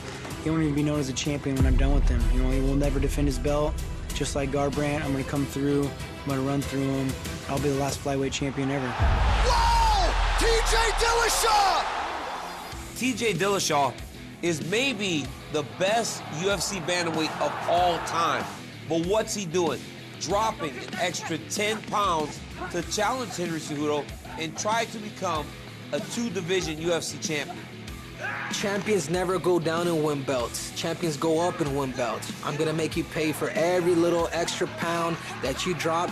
Henry Cejudo is gonna put it on you. Oh! Another knockdown for Cejudo! Henry Cejudo with his first UFC finish! I'm out here to finish TJ Dillashaw. It's about me stopping him, making a statement, and making the flyweight division great. Henry Cejudo, ladies and gentlemen! He's not gonna be able to last in my cardio. He's gonna give up, and I'm gonna win in spectacular fashion. Oh, it's it! TJ Dillashaw has done it again! I could break TJ. He's broken before. I know that I could break TJ, especially at 125 pounds. I'm a far superior wrestler. I'm gonna dictate where the fight goes, and that's all there is to it. I'm gonna go out there, I'm gonna out-wrestle him. I'm gonna take that gold medal right off his neck.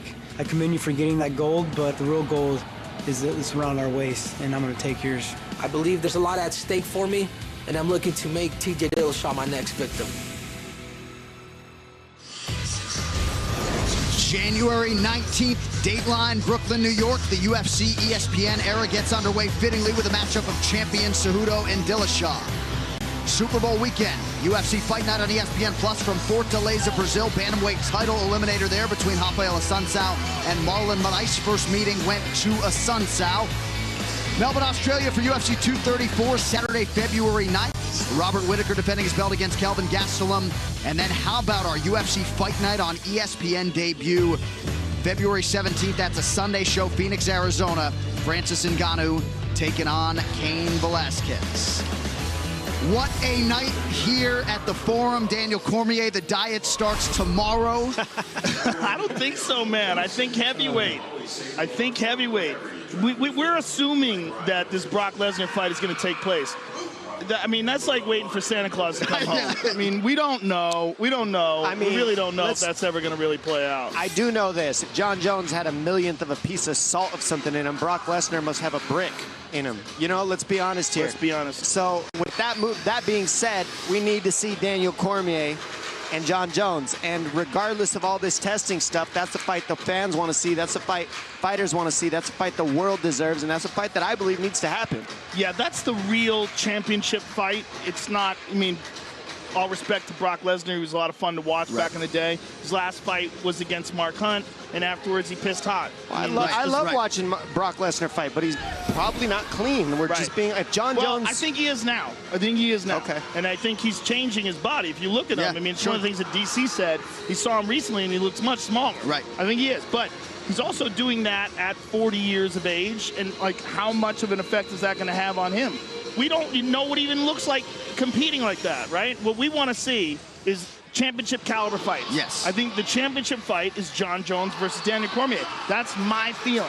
I agree, and the adjustments that DC can make are there, and he can do this. It is possible for DC, especially at heavyweight, to go out there and beat John Jones. He's shown different power, and all he has to do is not lean into a kick. I mean, really, that was the main issue that he saw over and over in John Jones in reading film, that DC has a habit of leaning into kick, and if he changes that, stays upright, it's a whole different fight. It really is. It's one habit that he continually uses, and I think that DC can change that, and especially at heavyweight, with the level of wrestling that he has, he can really give trouble to John Jones. Remember, the Greco is a real issue for somebody like John Jones. If you can tie up his upper body and use that and create opportunities in the punches like DC does so well with so many people, he really has a chance at this, and I'd love to see DC put himself out there and do that. He did to win the title against Correct. Steve. Right. You would think it would appeal to John Jones to be a simultaneous two-division champion or have that opportunity to move up to heavyweight, but we'll see how it proceeds. As for this result tonight, right, John Jones deserves all the credit. I think for Alexander Gustafsson, this is going to be a hard one to swallow. It was an inefficient performance, and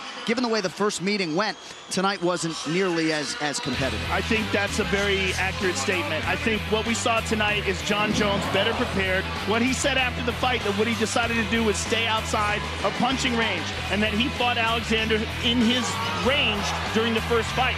He was able to land the takedown, and this was the big factor, the ground game. Another factor, somewhere in the fight, Alexander Gustafsson hurt his right leg. We don't know what the injury was because he didn't talk to us after the fight, but something happened. They were icing it in between rounds, and it probably significantly impaired his movement and perhaps his grappling. But the credit all goes to John Jones. What John Jones did was he landed more strikes. His output was better, and he fought better on the outside. He attacked the legs, kicked that inside leg. I mean, it was just an excellent performance by John Jones. I mean, you got to look. He just stopped a boxing match from taking place completely and turned it into a kickboxing match and only used kicks and elbows. Yeah, barely had a mark on his face. Right. Amanda Nunes had a pretty decent night at the office. I mean, are you kidding me, bro? What? That was insane. That was insane. Of all the results, Amanda Nunes just walking to Cyborg and blowing her out of the water like that. You're like, what? I mean, look, boom, boom, leg kick, 1-2 punch, and Cyborg just moving in like the mauler that she is. Clipped right there. Boom, right hand. I mean, Amanda Nunes is not to be trifled with. That woman hits as hard as any woman that has ever lived. That's a fact. She just throws hammers. And to see Cyborg face plant like that in the first round was one of the craziest things.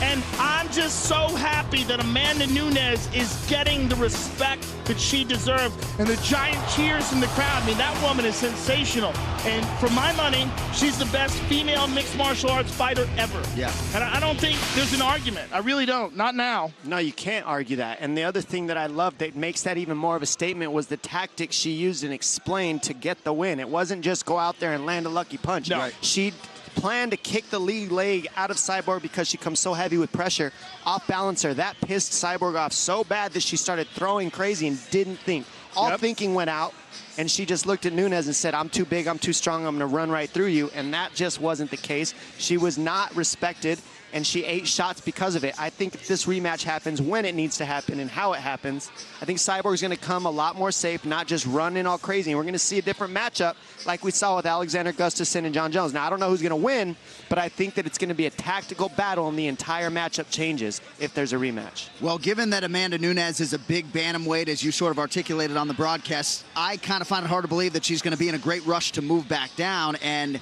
as you were interviewing her and walking back, we were talking about that immediate rematch. At least on paper, Chris Cyborg would seem to be deserving if Joanna Jędrzejczyk was, right? What do you think they do now with Nunes? Well, you mean she's definitely deserving in terms of her legacy and in terms of like how much competition there is in the featherweight division. But when someone gets blown out of the water in the first round, that doesn't necessarily set up a rematch. Sure. Usually you think, well, someone has to work their way back to a rematch.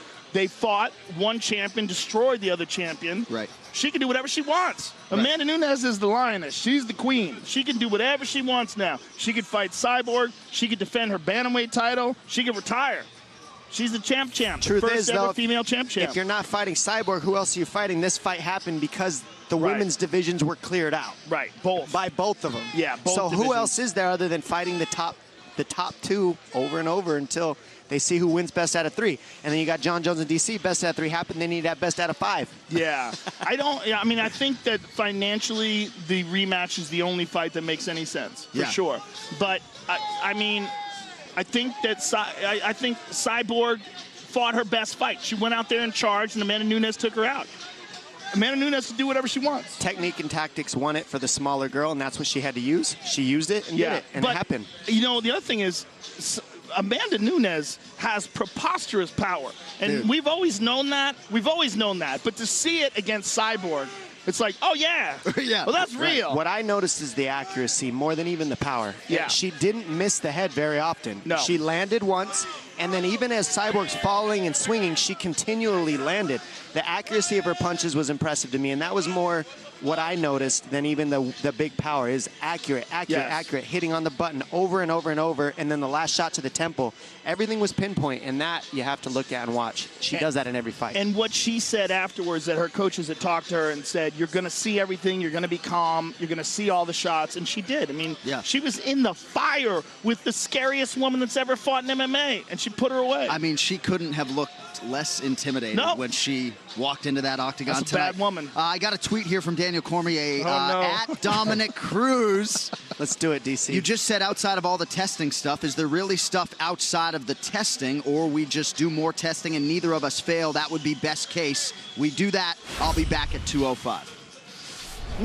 Okay. And he also just sent us a text saying, oh, John wants the fight at 205. Unless I'm mistaken, I believe that he said that this week, that he did want the fight at 205 pounds. And, of course, John intimating with you, come back down and come get your belt back. So, well, either one. I'll take either one. No, I'm with light you, man. heavy. It's the fight at light heavyweight, and it's the fight at heavyweight. That's how I feel. It can be at either weight class. I don't care where it happens. Do the drug testing and get it cool, DC. Whatever you say, but I want to see that fight, so does everybody else. Love you, DC. That's the fight. You guys are the 2 best. Let's do this. Yes. Love you, DC, too. And great job tonight, man. What a night it was for Jon Jones, Amanda Nunes, and the rest. That puts a bow on 2018. Joe Rogan, Dominic Cruz, love you, fellas. Great job. Love you too, man. Love you guys. What a night. The executive producers of the Ultimate Fighting Championship, UFC President Dana White, Ari Emanuel, and Patrick Weitzel.